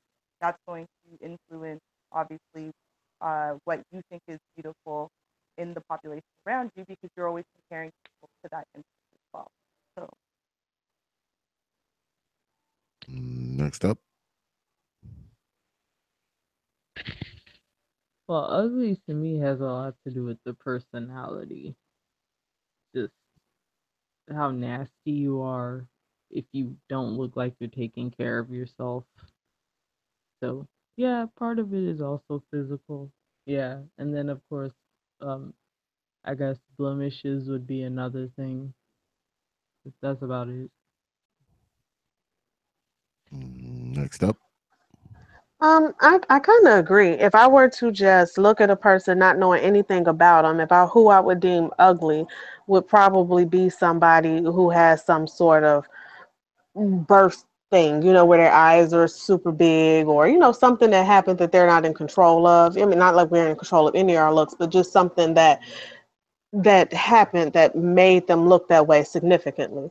But then after you talk to people, either you look at them and they're attractive to you, and when they open their mouth they become less attractive to you. And I've had instances where I've looked at people and they weren't that attractive, but after getting to know them, they all, it's like they morphed in front of my eyes and became this really attractive person. It's very seldom that I can't pick out a redeeming quality or feature in a person to say, oh, they have nice eyes or nice lips or nice, whatever you want to say, a nice shape. It's very seldom that you find somebody that doesn't have anything nice on them at all. And usually those people that don't, it's because it's something that significantly happened at their birth or in their past that may have made them that way. So because beauty is subjective, it's really hard to pinpoint what's ugly, because me personally, I look for beauty in people before the ugliness. You know what I'm saying? So that's kind of how I feel about it. Lady Kendra. Oh man, ugly man. Okay, so if I just gotta judge, I don't know nothing about you. I can't say it's your personality made you cute. If beauty has something to do with proportion and symmetry, probably the opposite of it would have to do with asymmetry or disproportion. Because like I've seen women who, you know, seen this one lady the other day, and her nose was just astronomically big. It was just like, what is going on with your nose? Like it was so disproportionate on her face that I couldn't stop looking at it. I was like, okay. And I had to like remember like etiquette, like don't stare at people, right? And it wasn't that she was just, it's like if she could get a nose job, if somebody could just cut some of it, it would be, her face wouldn't be so striking, but in a almost a negative way. It was like, okay. And then I've seen people who, aside from like a birth defect, a obvious birth defect, like people who just, it's just something going on with the face that's just not right. And it's subjective, right? Because the person that I think is ugly, somebody would say, They not ugly. What are you talking about? Because I've seen women and men who I thought were nice looking, and other people like, okay, yeah, no, they not. And it's like, but no, they okay. You know what I'm saying? They all right. I'm like, no, they ugly. I don't know what you're talking about. So I guess it would have something to do, like I said, if beauty has something to do with symmetry and proportion, then the people who I have customarily thought were ugly had something disproportionate or asymmetrical or going on with their face. All right. Well, we talked earlier about we talked earlier about the the obesity thing, and I asked you ladies, do you think that that's a reason why a lot of brothers aren't getting on bended knee for women? And let me ask you ladies this: do you think that a lot of women aren't getting married because they're just ugly? Um, yeah, are Oh, they just ugly, and they're just ugly as hell, and brothers don't want to marry them. Do you ladies think that that is a thing? Nope. Seen too many ugly women with a man. Mhm. Mm-mm. And I mean, they ugly, ugly. Not even fat, not fat. Mm-mm. Mhm. Just in their face. I don't know how he was waking up to it. I didn't know. Like, you ain't just rocking a paper bag to put over her face randomly. Just randomly throw a paper bag on her head. I mean, I didn't know how he was doing it. They had kids. Like, oh wow, okay. Was So she a was she a double bagger? Was she a double bagger? You know what the double bagger is, right? The double bagger is you put a bag on her face and you put a bag on yours just in case hers fall off. I What's your oh did, my what's your might have double did. god. what's your double bagger? So mean. You gotta have one or two just in case hers I got to falls have off. some blindfolds or something, just make it a game, act like it's a foreplay game because we need a bag or something, a petition or something. Okay. Next up, do you think that's a thing? Well, you know what I think? I think like this brings me back to what was it last year when Trick Daddy said these Spanish and white broads are looking better than the black ones, like Mhm. down in Miami. And I was thinking sometimes because black women don't take as good as other groups of women can make us ugly, like with us not taking care of our skin or, eating right. So maybe that's it. Or I don't know. I don't know.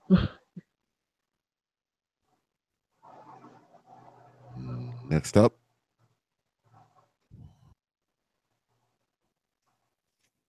I'm um, sorry. Could you repeat the go ahead. Go question? ahead, Ruby. No, I just I honestly can't remember what it was. I Me said neither. That's why I said go ahead.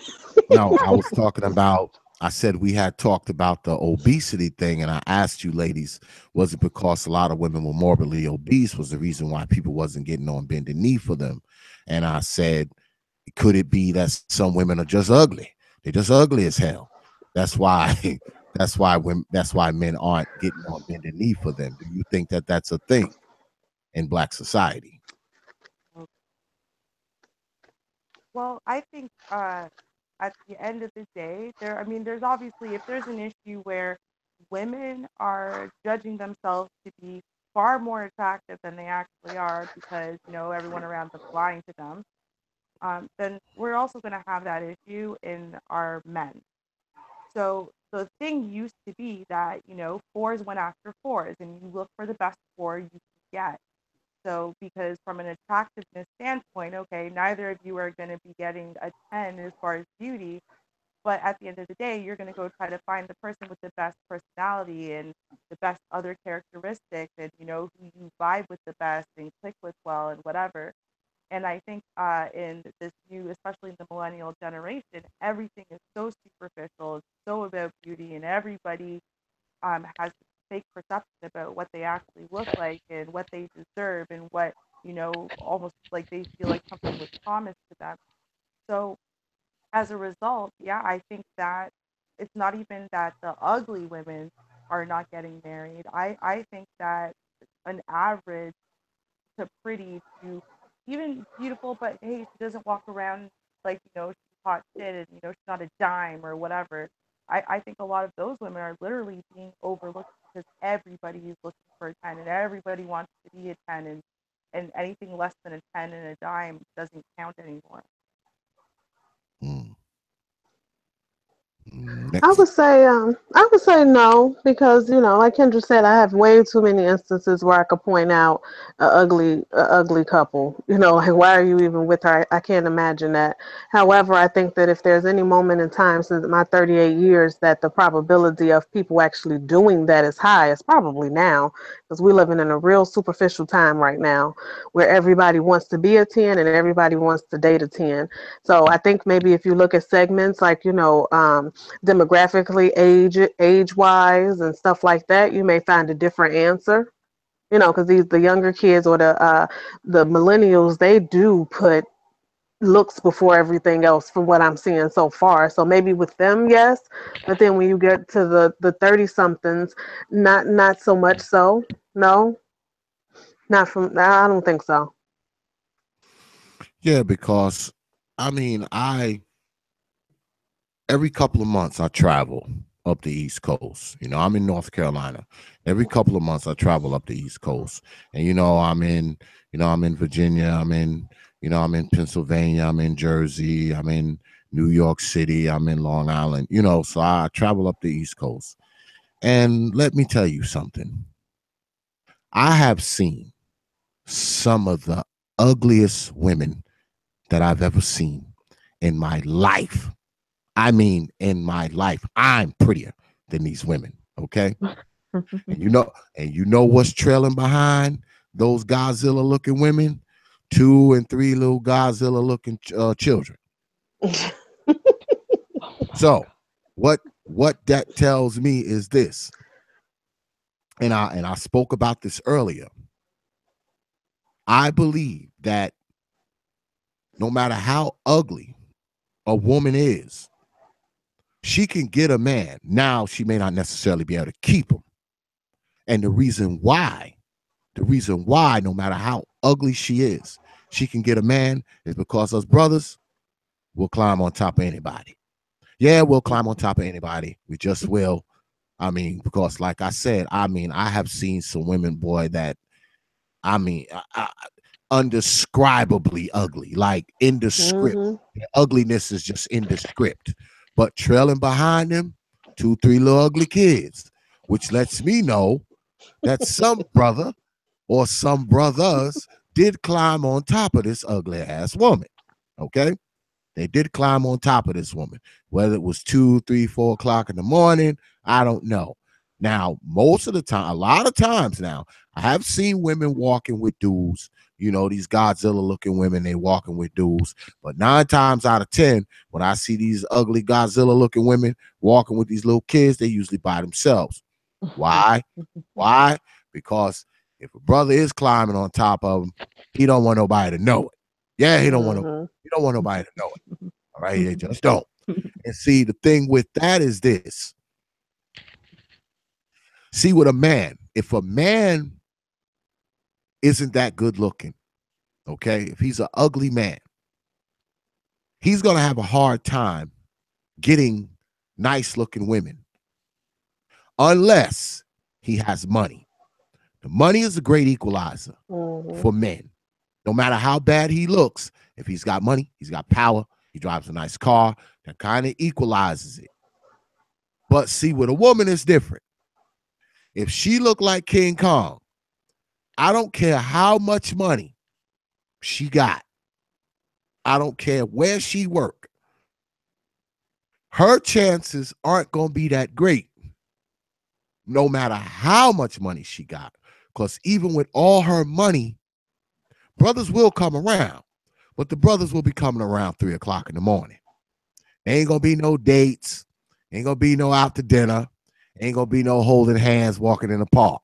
It's gonna be tapping at the door, 3 o'clock in the morning at your mansion. All right. So that's the difference between That's the difference between men and women. Like I said, a man who don't look that great, money is kind of is the equalizer for him. A woman who looks like Donkey Kong, I don't know if money necessarily equalizes it for her. Um, like I said, now she can get somebody to creep up in there now, because I say again, I can't say this enough. Us brothers, we got low self-esteem. We'll climb on top of anybody. All they got to do is have a vagina, and damn it, we there. Okay, we don't care if she look like Quasimodo and walk with a limp and got a one arm shorter than the other. We don't care. We don't care. If she has a working vagina, we there. So with that, I want to say this. If you got women, okay, because let us be clear. I mean, we talked earlier about how everybody think every woman is beautiful. That's just a damn lie, because I can probably pull up 5, 10, 20, 30, 40 images of people that I got inside my computer database. You'll be like, God damn, that woman is ugly. So every woman is not beautiful. All right. So that being the case, that everybody's not beautiful, do y'all really believe the saying when they say there's somebody for everybody? And I ask that because of this, because I say again, only about 30% of all women are getting married. So that leaves 70% who are not. So is it really true that there's somebody for everybody? I think there is. I just think that people don't want to accept where they are, and they don't want to get something that would be on their level. They always want to get above their level. And I can't really blame them, but at the same time, they have to understand that where their place is. Like what Ruby was saying earlier, if you're a 4, you would used to go after another 4, but now everybody, wants a 10. So, you know, it if people were more honest about where they were in life, then maybe it would be easier for them to find somebody.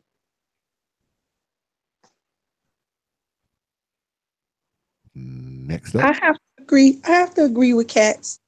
I don't know if that's somebody for everybody. That might be a little too cliche, but I do think that if people would get their head out of the clouds and just accept where you are on the scale and quit looking for stuff that's not gonna come to you, then yeah, you can probably find somebody if you take off the rose-colored glasses, the Kool-Aid colored glasses, and put on some real glasses and actually look around, do a little self-introspection, do a little self-work, and then you might be able to find somebody that, what I'm saying, will actually give you what you need out of a relationship. But if you think that you deserve and that any man that get with you gotta be, I don't know, they gotta be LeBron James, or they gotta be whoever the hell the most attractive rapper is now, whoever the hell, I don't even know. If you think that your guy got to be that guy and you're not going to settle for anything less, you're setting yourself up for failure, because that's not where you are. Listen, I had to accept that I'm not going to I just never even approached like those men who women were considering the 10, and and he's got all the looks and he's got all the charisma and he's got all the money and he's got all the, because first of all, his pick of women is, his pool is too large. I can't compete with those women because he's regularly getting 8, 9, and 10 women, and 8s are like low for him. So if I'm a 3 on the totem pole, why am I going over somewhere where I know I'm going to get rejected? He might hook up with you, but the hookup in a relationship is two totally different things. So I accepted where I was. I worked on what I could. I became the best person that I could. I took care of myself, got good hygiene, blah, blah, blah, yada, yada, yada. And I got me a husband. And I didn't settle for my husband. He's not a settle. He's not this is the best I can do. Might as well take him. Nope. Not how I felt in the beginning, not how I feel now. So if you just be real, then you can actually find somebody. Next. I have to believe that there's somebody out here for everybody. I just refuse to think otherwise. I just think that as human beings, we tend to get in our own way, allowing societal pressures to dictate how we live our lives. And as it pertains to relationships, who we choose to live our lives with, based off of what other people may think, based off of what we think we're supposed to have, either if we have ideas, grandiose ideas of our self-worth, or if we're insecure. I just think that there is somebody out here for everybody. I mean, it kind of, I don't want to go off into a spiritual conversation. That may be a topic for another day. But if we're here to populate the earth, in addition to the other things we're here to do, I can't imagine that we wouldn't have somebody here for us, if not several people out here for us, if you into that whole polygamy thing. But I definitely believe that is somebody out here for you. You just have to be realistic in your expectations and being realistic in who you are and what you're bringing to the table, and work on yourself so that you can attract yourself, if that makes sense. But I do believe that there's somebody out here for everybody. Mhm. The Darkness Awakens. What's up? All right. Next. Well, I think there is someone out there for everybody. I think that you will never find that right somebody unless you are literally willing and open to find said somebody. And many people aren't, despite wanting to be married and wanting, to keep up with the Joneses and wanting that status quo. They aren't actually looking for a life partner. They're looking for, the external validation from say society, but they're not looking for it within their own line. And that's because they have a lot of personal issues they still need to work on. And so that's the first thing I would think. The second thing, though, is that what, again, because we are in such a superficial society right now in the 21st century, everyone is going on looks or things like, well, he better have a job. He better, like, so he better just basically be functional. Like, what you're saying doesn't, they're not really actually quality. And nobody's looking for quality because what they're doing is they're, again, they've built this kind of hierarchy of, well, a man who isn't currently making X amount of money isn't worth anything. When the fact of the matter is, are you where you want to be at the end? Do you see yourself in the same place you are now in 10 years, but just maybe climb your way up the ladder? If you haven't made it to your end goal, why are you looking for a man who's already made it to his end goal? It doesn't logically make sense. You should be looking for someone who's approximately in the same place in their life as you, so you guys can grow and build together. You should be looking for someone who complements you. And when I say compliment, I mean like fits, like yin and yang with you. Someone who brings out the best in you and vice versa. Someone who, you irritate, they irritate you, but, in a way that you guys can tolerate and laugh off later, et cetera, et cetera. And, at the end of the day, the priority and the focus on so many of the wrong things that people are, getting into serious relationships, having children, even getting married, and they're not marrying the person that's out there that's right for them because they have decided to set up this whole entire little cloud dream of what things are supposed to be instead of just looking at what is. So I think the second that those people tune in to what really is, and they stop looking for keeping up with the Joneses and stop looking for the perfect Facebook picture and instead start just looking internally within themselves first and foremost, and working on that and finding something that, vibrates on the same frequency. That's the moment that they're going to find that person who is also vibrating on that perfect frequency for them. Well, let me set this up for you, ladies. You have a or a brother or a cousin, and He's a handsome guy. He's got his stuff together. He's young. And you invite him to dinner. And he comes over to dinner and he brings this woman that is just like the ugliest person you have ever seen in your life. Do you do you do you say anything? Do you support it? Do you ask him about it? Do you ignore it? What do you do? Shoot, talking about my brother, I would be happy because he's a complete womanizer. But I would Mm, definitely say something because me and him have that type of relationship. I would probably, I know I would say something about it just to, poke at him, poke fun at him a little bit. But I wouldn't mean anything serious about it. To me, it'd be an indication of maturity because my brother, he's 5 years younger than me, and he is a complete womanizer. He's completely into looks. He's even said to me, Ming, I may love a woman, but I'm always gonna cheat on her because I love all women. mm. You know what I mean? I mean, it's just who he is. So um, I would say something to him about it, but it would be in jest. It wouldn't be nothing serious or superficial. It wouldn't be serious. So you wouldn't care if he came to dinner with Godzilla. Mm-mm. Okay. Mm-mm. I would definitely inquire though, like where the fuck you pick her up? Like what building did she fall off of? I would say some more slick stuff and rib him a little bit about it and really try to understand where his head is because I too would want to make sure you're not using this girl, because my brother is handsome and got his stuff together and so on and so forth. So I would want to make sure his intentions were pure because I would be a little concerned about the impact you may have on her life if all you're trying to do is fuck her and leave her. You're not just trying to fucking leave a pretty girl. She may see something different. She may feel like, oh, finally they picked me, or something like that. And I don't want you to hurt this girl. So I would mess with him and then get down to the nitty gritty like I always do. Okay. Next up. To me, it would depend on how they were treating each other and what his intentions are, or also what her intentions are. Like, if if he's looking to get married and um, she's like super nice to him, then maybe I'll give it a pass. But if she's like Rasputia, where she's just ugly, mean, then it's like, nah, you need to get rid of her.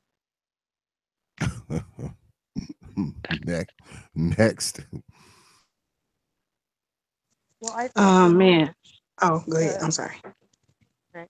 I think for me, it's never really been like overly important to me what someone looks like as far as, the physical traits they were born with, because they have no control over that.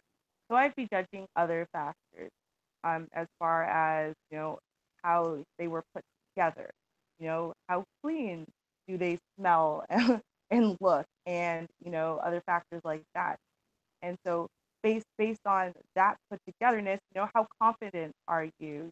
How I would be judging those types of factors a lot more than the actual look factor. So if she was, say, fat and floppy, and just had like a mess of a wig on, and had her face screwed up all the time, like I would say something about that as a whole, because to me the image that you're presenting isn't a good one. it, if you were, you weren't really pretty in the face, maybe you had a little weight on you, but you were, really clean, uh, put together really well, incredibly pleasant and polite, ask questions because you want to get to know us, et cetera, et cetera. I would be impressed by the person that they were. Of course, if, this male is an incredibly good looking guy, I might inquire as to, hey, so where did you guys meet? Because I want to know what about her attracted you to her, versus women maybe on your level, but not in a way that I'd be like, oh, how come she's ugly or something like that, because that's not particularly important. And in the grand scheme of things, especially if he's in the place where he's looking for a wife, her being beautiful or not is not going to be particularly relevant to how great of a wife she's going to be. Mm, okay. Man, my brother come through with a ugly chick. Yeah, I'm Godzilla. definitely Godzilla. I'm calling him to the side. Like, what is that? What are you doing? And this is why. Because my brother is one of them men who can attract any woman from any age group, race, or sexual orientation. He one of them dudes. Um, Extremely well put together. Dresses to the nines. My brother is 44 and doesn't look a day out of his 20s. This dude is a beautiful dude. And this is my brother I'm talking about. This is a beautiful dude. He don't pull nothing but best chicks out of any group, out of anywhere he go. They just want to be in his presence. They just want to be with him. So if he come through with a ugly chick, he gonna get questioned. And more so from him, I'm gonna question her. Cause I wanna know where you get her from. Cause I want her intentions. She doing something. What is she doing? Because I wanna know, is what kind of game she running on my brother. Because, he don't just listen, he don't have to just get a 10 all the time just to be like, oh, okay. But if she just real ugly, like to the point where you'll be like, ugh, like, shockingly ugly, this is a problem. Because why is she so ugly, and why do you want her? When I know the kind of women you have a history, a track Mm-hmm. record of pulling the best women. All the women he messed with is fine, all of them, whether they got a bad attitude, a good attitude, all of them. So it's like, where you dig this? Where you dig up the Crypt Keeper? Why are you rolling with the Crypt Keeper? It's something going on. It's something in the game. The Crypt Keeper. That's funny. Well, if let me ask you ladies this. You see, because we can talk about the illegitimacy rate in the hey, what's up, brother Samuels? What's good? We could talk about the illegitimacy rate in black society, very, very high, usually hovers between 70 and 75%, somewhere in there, probably more like 80% in the inner cities. So that means that a lot of people are having children.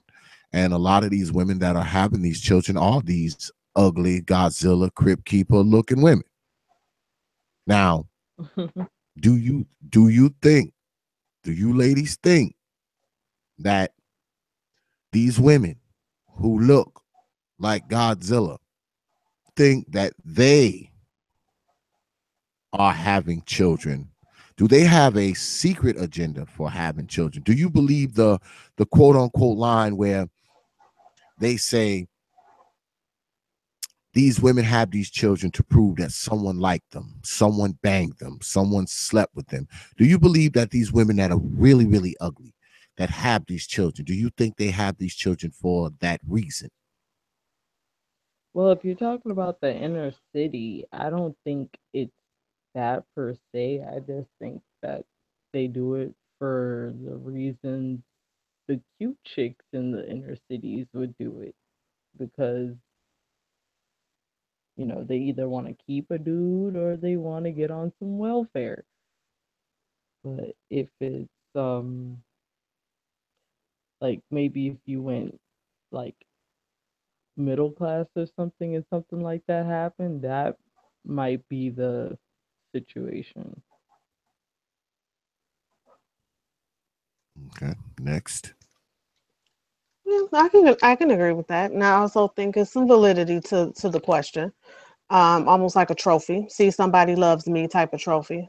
Um, I can't be that ugly because I got a baby, type of thing. I believe that probably could be some of the less attractive women's psyche, subconsciously or consciously. I agree with that. I can see that. Next.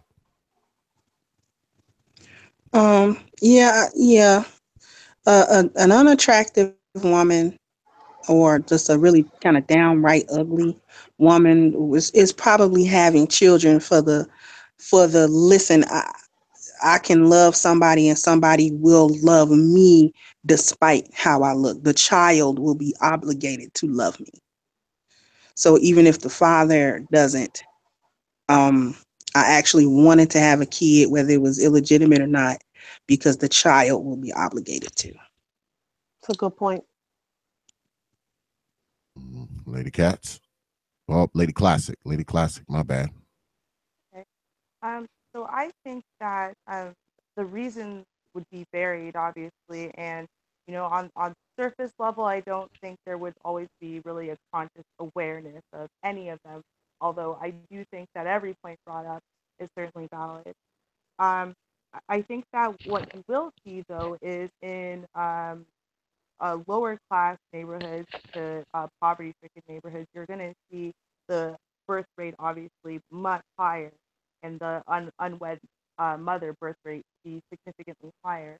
And again, from a biological standpoint, if you are facing a tough life, biology dictates that you would actually start developing sexually earlier and you would start having children earlier and have as many as you can. Whereas if you have a nice, secure, happy, financially stable life, you're more likely to wait and secure a mate and secure resources and whatever before having children, and you'd have less of them.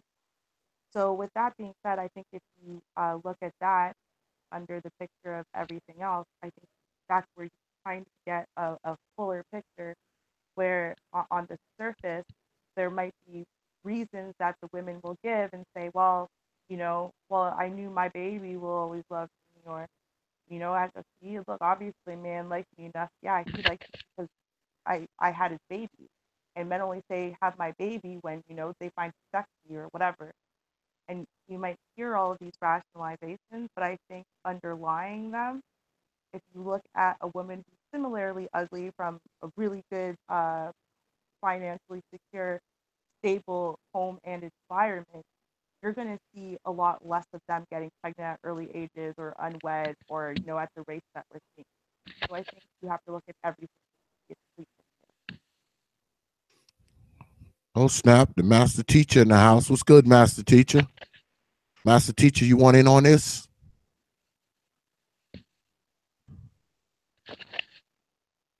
I'll put the link in the chat if you want to come on, master teacher. I can't believe the master teacher's in my chat room. Hold up. Hold up, y'all. I got to put the link in the chat. Master teacher might want to come on.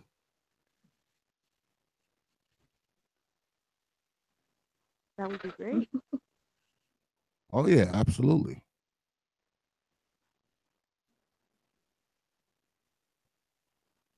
Look at me looking at the wrong damn screen, of course.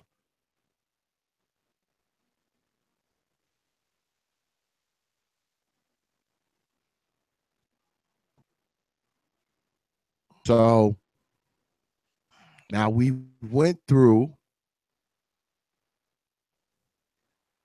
the fat and the fugly. Now, I'm going to fire some questions at you, ladies. And I know y'all going to be honest. So here goes. There, within Black society, right? There are, we talked about how only about 30% of women get married, right?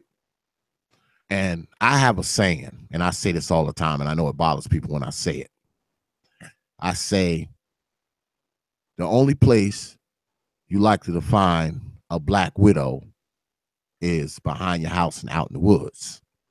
Oh, And when I damn. say that, when I say that, because see, most black women don't end up getting married. So a lot of them end up growing old alone, right? With a bunch of cats and plants and junk. So not many older black women are widows, I say that because see, where I live at, I live around a lot of white folks. The town that I live in is like 65% white. 65% white. I think like 20% Asian, and the rest is just Hispanics and Negroes. And I talked, I'd be out there and I talk to these old white women, and these old white women are like in their 60s and 70s. I don't know why. I mean, these old white ladies just love me. I don't know why, and I talk to them, And practically everyone I've ever spoken to says she was a widow. Okay. Like practically every single one of them is a widow. But within Black society, you don't have a lot of Black widows because a lot of Black women aren't marrying anybody. Because to be a widow, you have to be married and your husband has to die. And unfortunately, men, we usually die before y'all do. That's just the way it is. Usually we're a little older than our wives, or we just get sicker quicker and we just dead and that's it. So to be a widow, you have to have a husband that has died. So the Black widow is something that you just don't find unless you go out in the woods or in your shed or something like that. That's where you'll find a Black widow at. It's usually a spider. Do you ladies believe, okay, believe that if more Black women were getting married and more Black women were growing older with men, that would have an effect on society? Like, do you think that society would be better if we had more older Black couples as opposed to, just old Black women? I mean, instead of just having these old Black women, you had older Black couples. Do you think that would have an effect? And I'm jumping in first Black, because my phone may die and I may not be able to okay, go get back. ahead. So I'm gonna jump first. Your charger don't fit for me, but anyway, listen.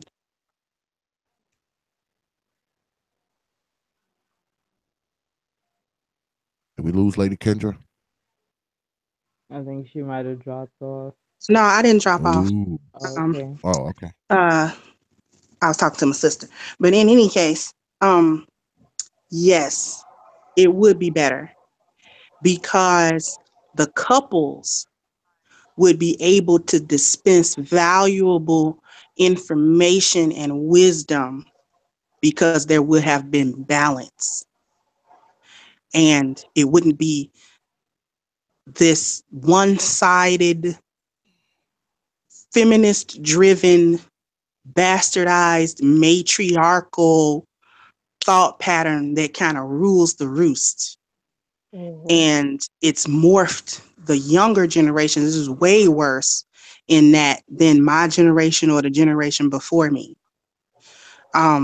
It would definitely be better because that information could be, and they could see a stable household. That's part of the problem. A lot of people in their 20s, teens, even their early 30s have never seen a stable couple, Black couple. They've never seen it. They didn't grow up in it, and they don't know what it looks like. They don't know what a relationship actually functions like. So it's easy to create these fantasy worlds on how relationships are supposed to go. And as soon as a relationship becomes work, nobody wants to do it. And that's not just the women. Sometimes the men don't want to do it either. They don't want to do the work either. It gets hard, it gets difficult. And they be like, man, forget this. I can just go do something else. I can just go be with somebody else. And the women have the same mentality. I can just go do something else. Instead of saying, you know what, let's come together. Let's figure it out. Let's be married. Let's forge through. And if something is not just devastating happening, we can make it through this. As long as we got each other's back, we can do it. Let's do it. Especially we done brought kids into the world. We need to be able to create a stable environment for them. Unfortunately, a lot of people nowadays don't care about a stable environment for their children. They bring in children into the world for selfish reasons, and they are raising them selfishly. Mm. Next up. Kendra kind of hit it on all cylinders with her answer. 100%, I think it'll be a difference if we were to be able to see couples with longevity and staying together and until they actually die. It's a wealth of information that's there. It's a lot of your history and your lineage that can be passed down. They'll pass the torch and give you something and some pride to that name that you carry. um, it's unfortunate that we don't have that going on. I was sitting here thinking while Kendra was talking about, how we got to where we are. It's like my grandparents, their generation, they were married, 16 years old until they died. Then they had my mother's generation who came up trying to be feminist and the whole free love and a lot of that generation is recovering drug addicts at this point, and then they raised us, and then we're trying to repair what was broken. At least a good majority of us are, those of us who are willing to even understand that we're broken are trying to repair that and then create a family. And I just hope that the next generation, my daughter, and then when I look at her generation being 22, it's almost like they're trying to buck the system a little bit. They want to have a little bit more independence, and it seems like it's cyclical. Like, does it skip a generation? You know what I mean? Like, is it even plausible or feasible to believe that that's something that can continue to go from generation to the next generation to the next generation? Because if you really look, it doesn't appear to be that way. It's almost like we have to look at my sons, they're 5 and 4, like their generation will then go and get married and create, try to create their own values or culture or whatever in their home, try to create that for themselves. So it's really hard to say, but the flat answer of it is that absolutely 100%, if we were to have that type of situation to look at as we were growing up, it'll be a big difference in who we are today. Okay. Next up. Okay, well, I think you see, I mean, your proof in the fact that, of course, it would be different is just looking at Black people who were not born and raised in America, and what our values and belief systems are revolving around marriage and settling down, and how we see that, what we think about that, what we're striving for. A lot of the issues, as far as like this astronomical single mother rate and this astronomical level of Black women not getting married, you don't see that in many other places. There isn't that imbalance, and it's simply because we do actually have married couples still that we are striving to, I guess, imitate. That is still the norm. Sure, it's more acceptable today than it was, say, when my parents accidentally got pregnant, for you to have children out of wedlock. But even at that point, when people are doing that, they're moving in together, buying houses together, they're planning for marriage. Once the kid is old enough to be ring bearer or something, like there's still this idea or concept that marriage is still the ultimate goal.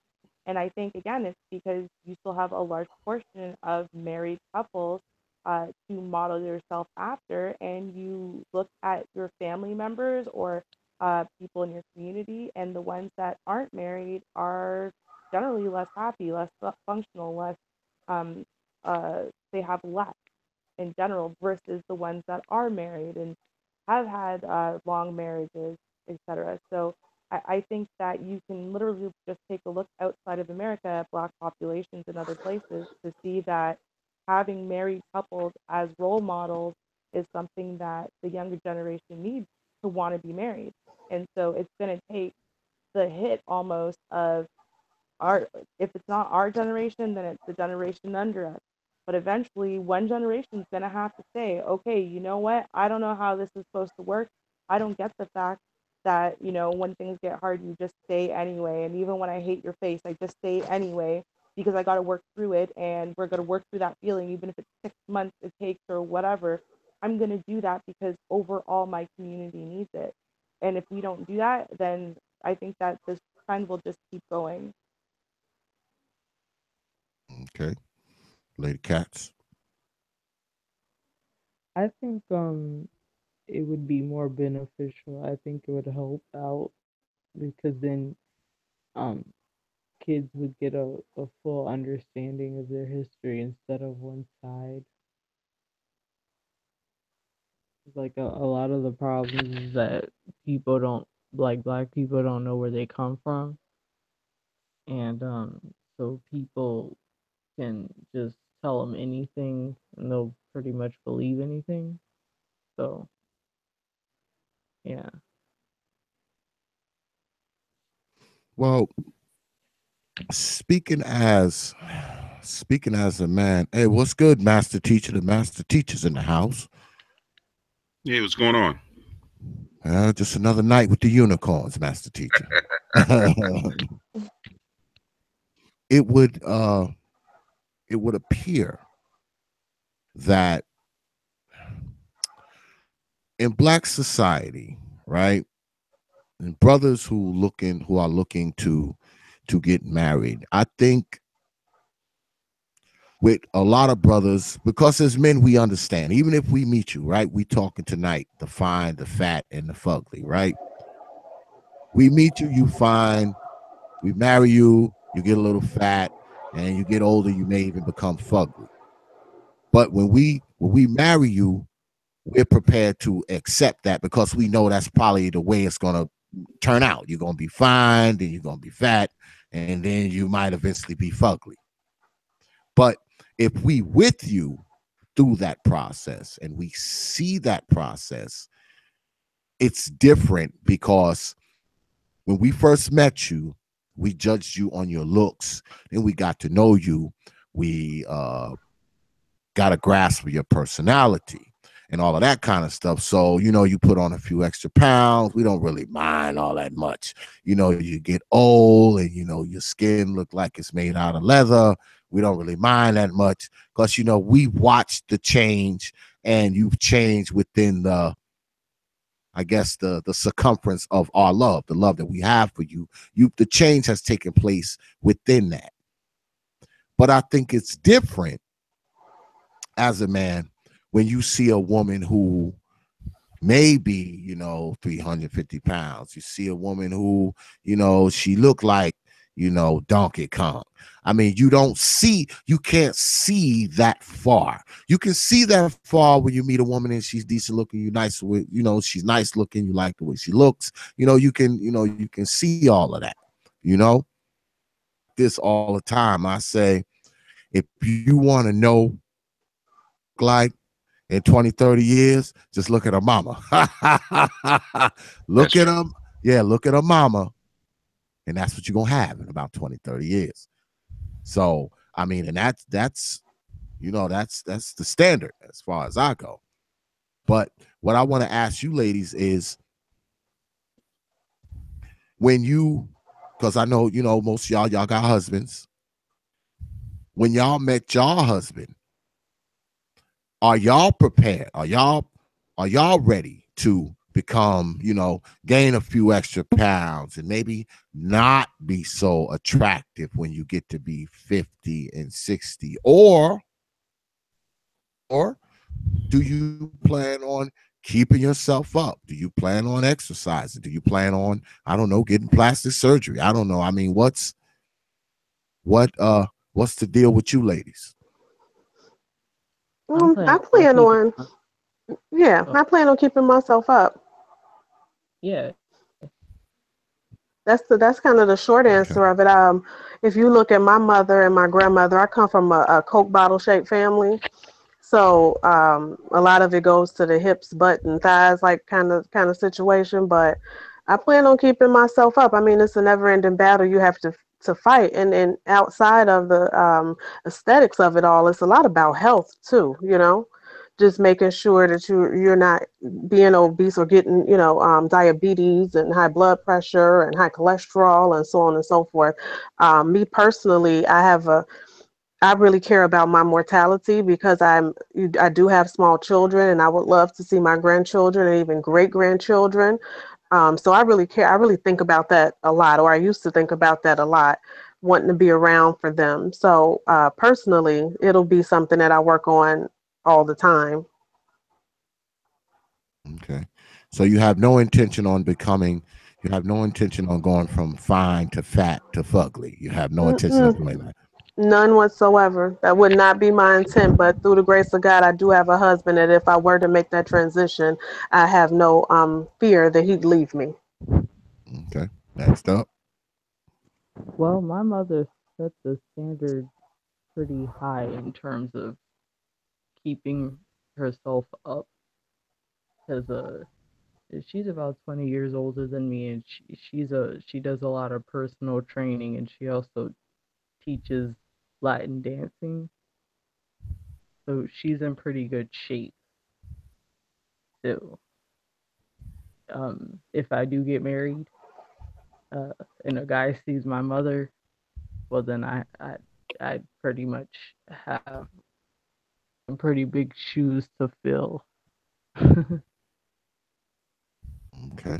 Next up. Well, I No, think, oh, I'm sorry. go ahead. No, no, go ahead. You go ahead. Okay. um, when I got married, no, I didn't have any intention of doing any of that stuff. Into a depression, and I gained weight. And so now that kind of the circumstances that brought on, and then my depression and all of that have gone. Now I'm working on losing that weight because the circumstances that brought it on no longer exist. So I ended up first apologizing to myself for letting myself get overweight. And we're not talking like 400 pounds, but we are talking overweight. And I ended up apologizing to him because my husband doesn't like overweight women. And when he met me, I wasn't. And through a good stretch of my marriage, I was not. Um, but as far as just letting it all go and just saying, well, I gained weight and you just got to deal with it. No, no, no, no, no, no, no. I don't want to do that for health reasons.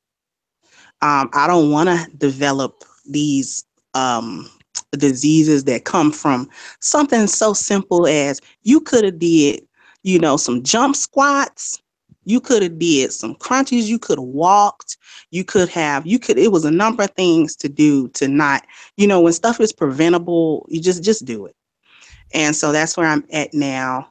But I keep myself up though. You know what I'm saying? So like he's not coming in and my hair is all over my head. And you got on a moo and you're just sitting around surrounded by snacks, and just you just unattractive everywhere you look. It's just nothing redeeming about it. I do my hair and what I'm saying, I keep my little smell good on, and I keep my clothes real nice in the house. My house clothes look just as good as my outside clothes. You know what I'm saying? So it's not just every time he see me, I'm slopping around in some, what I'm saying, just this big oversized shit. And it's just like, God, good Lord, can you dress it up at all? Can you do anything about it? You know what I'm saying? So no, I don't have any intention of just saying, okay, well, this is what it is. Cause I still feel like I call myself an old woman, but I'm not really old. I'm 39. That's not old. That's not so old where it was like, what I'm saying? So you just gonna let yourself go. You just don't even care no more. And then my mother, y'all may hear me say one or two little things about my mother, but what you'll never hear me say is that she's ugly. My mother is 64 and she's still fine. Mm.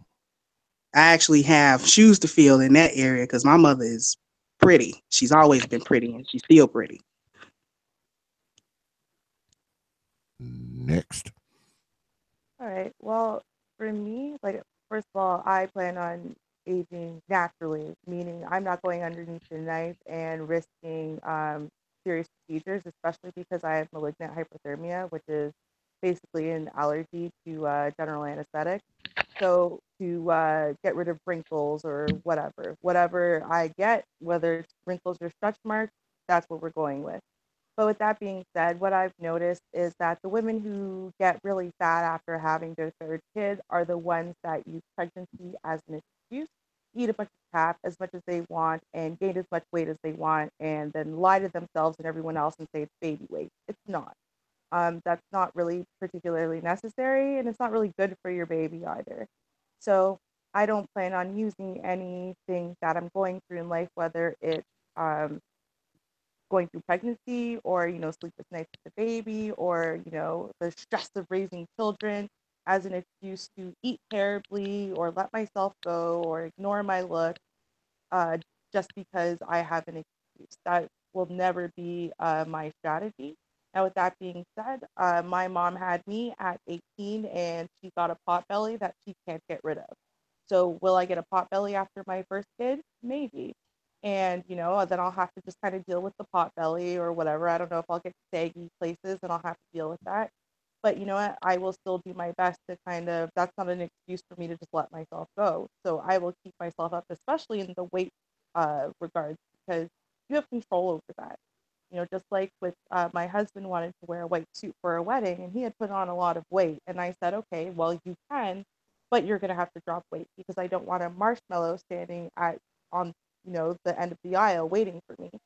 So I didn't just say, well, figure it out yourself. Like, he got the gym membership and then I started making smoothies and I started making sure that I prepared his lunches and I prepared all of our meals.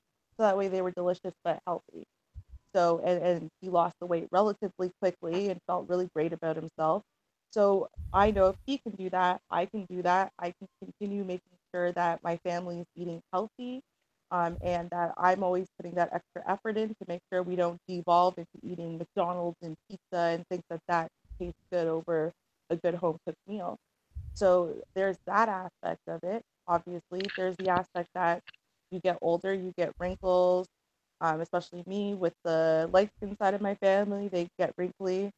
And you get the gray hair and whatever. And so, yeah, the standard of beauty that I am is going to change and I'm going to become something else. And I'm just going to do the best with what I've got to make sure that, I'm always trying my best to put myself together. And even if I can't do it daily, at least, maybe weekly, which is what I kind of try to do now with chronic pain and chronic health issues.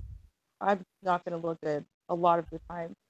So I try to take good days to, make sure I put myself together and, I just kind of look good and, smell fresh and kind of look young and hip and whatever to just kind of remind him of what I can look like at my best. So I guess I would probably keep that up going forward. Master teacher. Well, it's I think a lot of women, a lot of black women get comfortable, and if they're not on the market, then they really get comfortable, and they like to eat, and they like to eat very rich foods because it makes them feel comfortable, and that's what happens. Because I have to struggle with my daughters because my daughters are in their 20s, and to get them to eat right and lose weight is a difficult task. It's just in their psyche that it's better to eat and not worry about how I look than to eat healthy and lose the weight. Just a difficult task. I don't know where it comes from, but it's part of it's seems to be almost like part of the black society where if you get like my daughter's like my oldest daughter, she's 5'3" and she weighs like 160 pounds. And when I tell her that for her height, she should weigh no more than 125, 130 pounds, she looks at me like I'm crazy because that's just in the culture. Yeah, but I mean, isn't that the thing though? Like, it's a crisis, master teacher. I would consider it a crisis. I was telling the unicorns earlier that, more people die from obesity related causes than they do smoking and drinking. So, I mean, it's a crisis. We have a crisis within black society, especially with our women. When you talking 8 out of 10, are obese. Yeah, I mean, that's a crisis. A lot of women get angry when I say this. A lot of women get angry when I say this. It's I think is no diss to black men. Black men do have the lowest standards amongst all groups of men, and we do accept things that I would say 90% of other men of other races wouldn't accept. Like overweight, disheveled looks, all and a lot of black women say as long as I can get attention from men, then I don't have to worry about it. Yeah. It's when they can't get attention from men, then they start, oh, well, maybe I'm too heavy. Unfortunately. Yeah, I was saying. So part of it's our fault, but not for the reasons that most women think. Yeah, I was just saying the same thing earlier, master teacher, that us brothers, man, we'll climb on top of anybody. She could look like Quasimodo, have one arm shorter than the other and missing a leg, and if she got a working vagina, we there. Yeah, Yeah, we there. it's like when Laura Dunham got mad at the football player for not paying attention to her. She thought the black men will accept anything, and how dare he? Even though I'm not the epitome of white beauty, how dare he look down on me because brothers accept anything? How come we don't accept me? Hmm. Mm. Yeah, that's and maybe and I've thought this often, Mm-hmm. that if brothers stopped accepting anything, if Mm-hmm. brothers stopped climbing on top of anybody, maybe, just maybe, these women will turn it around. Maybe they will try to lose the weight. I mean, if they're ugly, they're just ugly. There's nothing you could do if you're just ugly. But Right. you know, a weight loss, you can change that. I mean, obesity is reversible. I mean, you can lose weight. Yeah. So if brothers stop climbing on top of anybody, maybe that will, maybe that'll shake something out of the trees. But Yeah. we're not. It would be another fight, but at least it would be a fight in the right direction. Yes. I mean, quit climbing on top of these women that weigh 350 pounds, man. Quit climbing on top of these old ugly Godzilla looking women with the bad wigs. Stop doing it. Stop Yeah. stop doing it.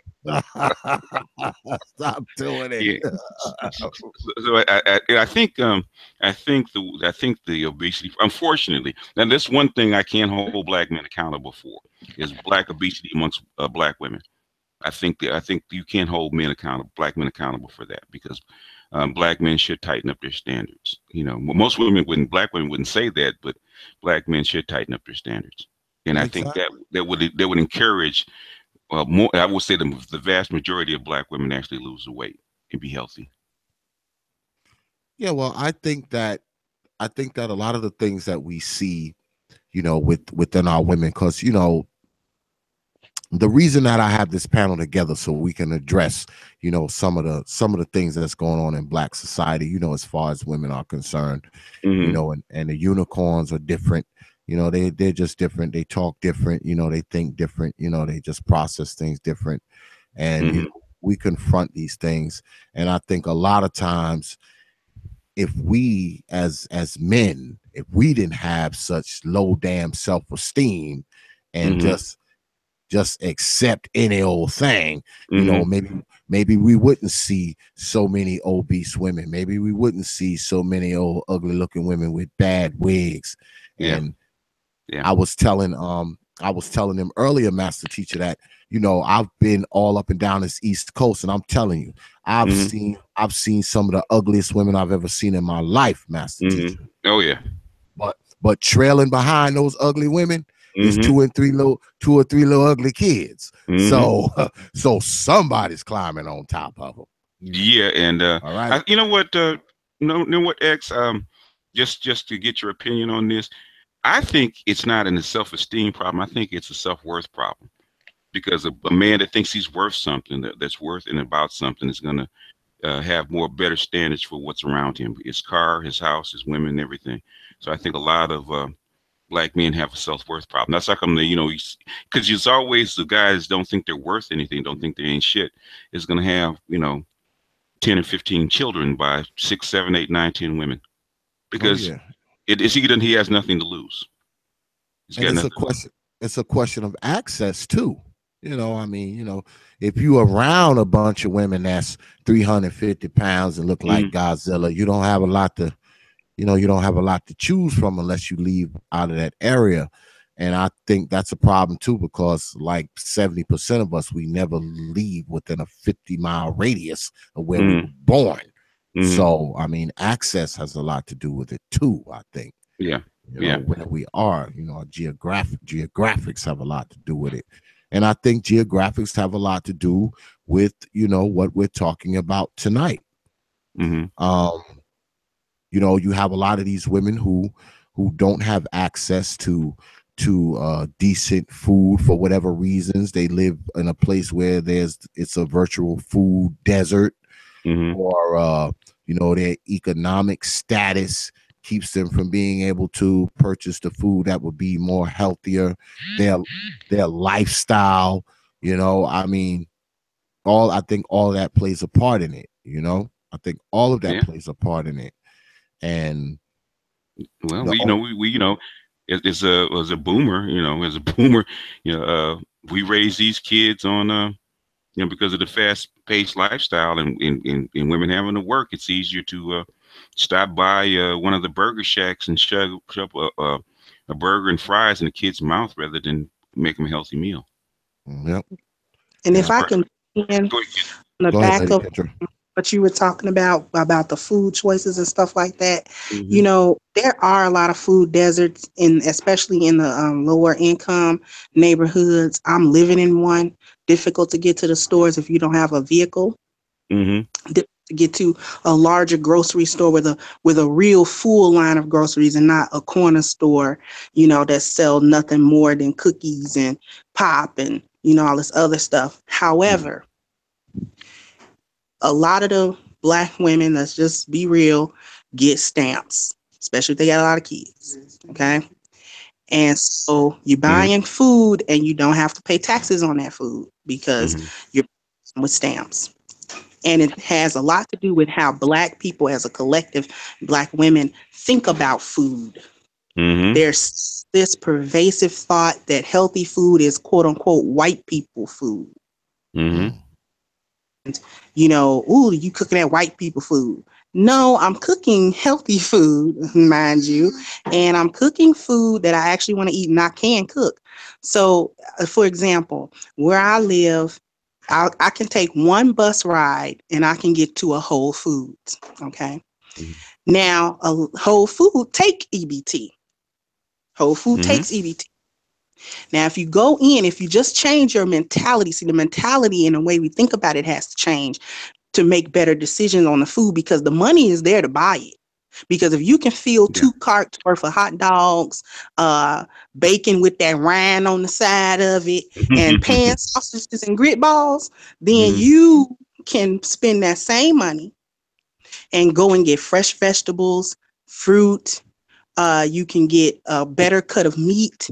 You can get fish. You can get things that to actually make a dinner. But then that goes into not wanting to make the dinner. You're too lazy. You got kids. You don't want to feed them. It's easier, like B.G.S. said, to go to the dollar menu at Mm-hmm. McDonald's, get them something than to actually be at home. And then you ain't working yet, but you're so busy running the street after DNA, and we know what that stands for.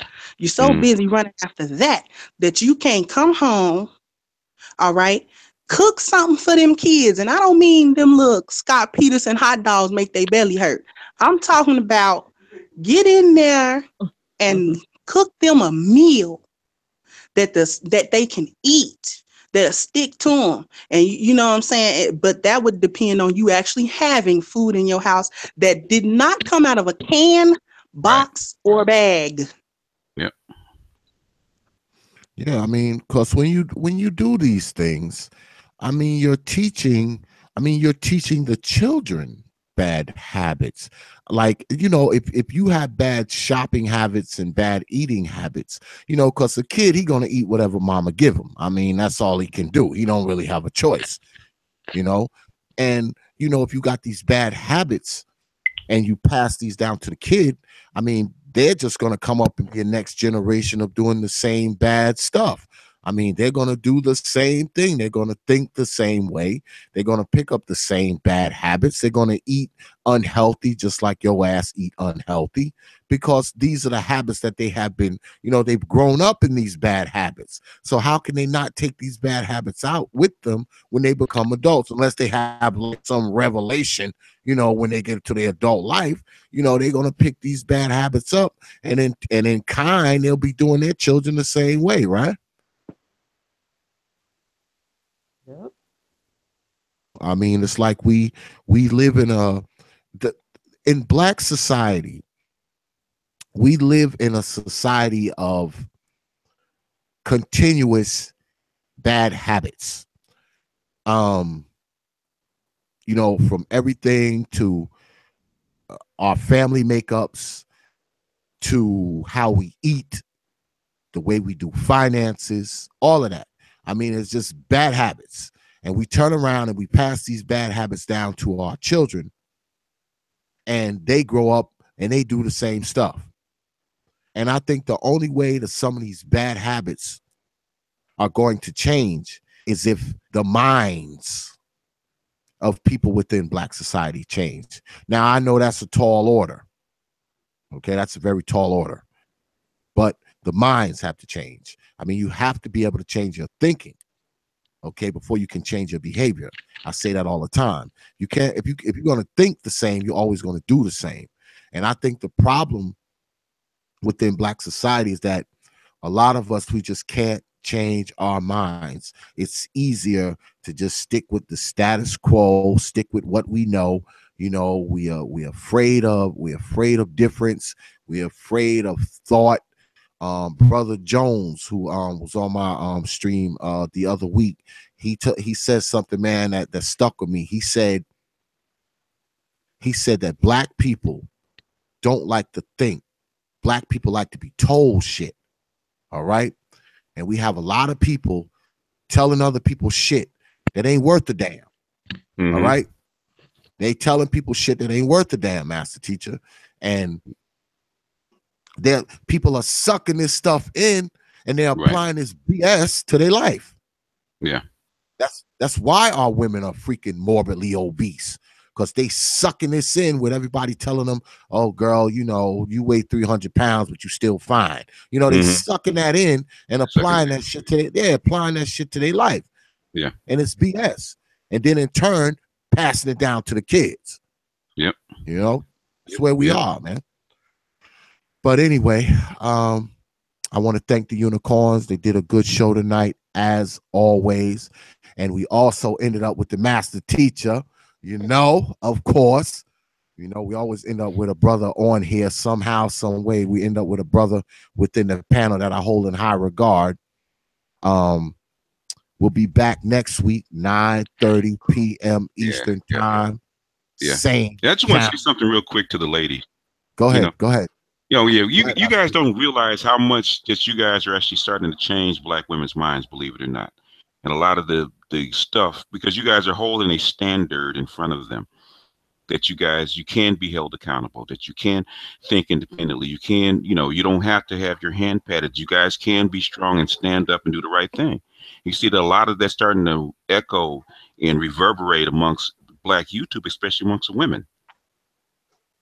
That they're not, you guys are not babies, and you're not infants, and you can think and you can be adults. So I'm just proud of you guys. Oh, absolutely. Me too, man. I mean, I'm amazed with these ladies, man. The way they put it down, man.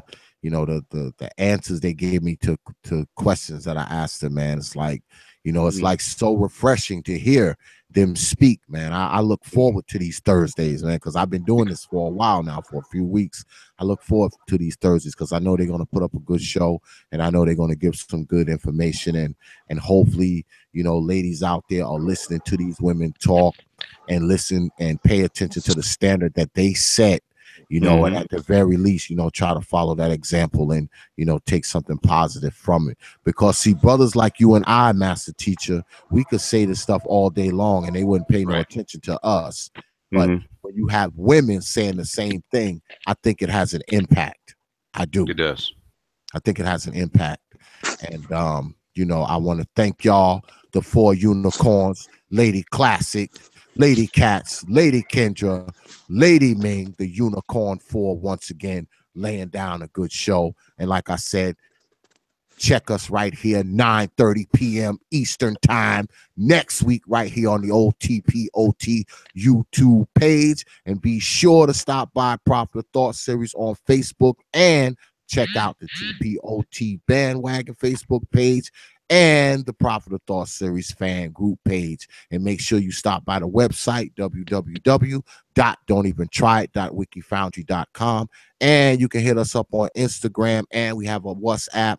It's Prophet of Thought everything. If you got any show ideas or anything you want to hit me up at, just write me at prophetofthought@yahoo.com, or you can hit me up at Professor Xavier at gmail.com. Make sure you like, share, subscribe this video. I don't know if you're looking at it live or looking at it from the playback. Make sure you share these videos, because these ladies put down some good stuff, and I call them the unicorns for a reason, because they're hard to find.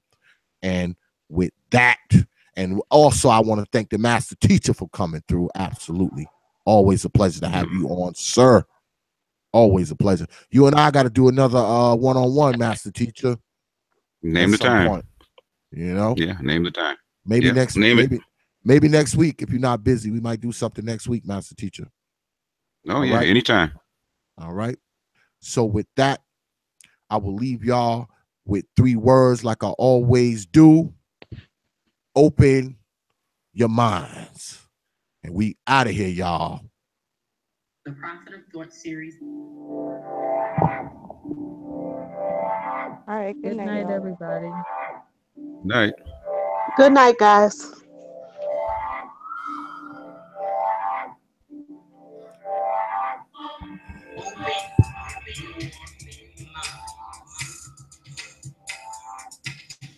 Peace, folks.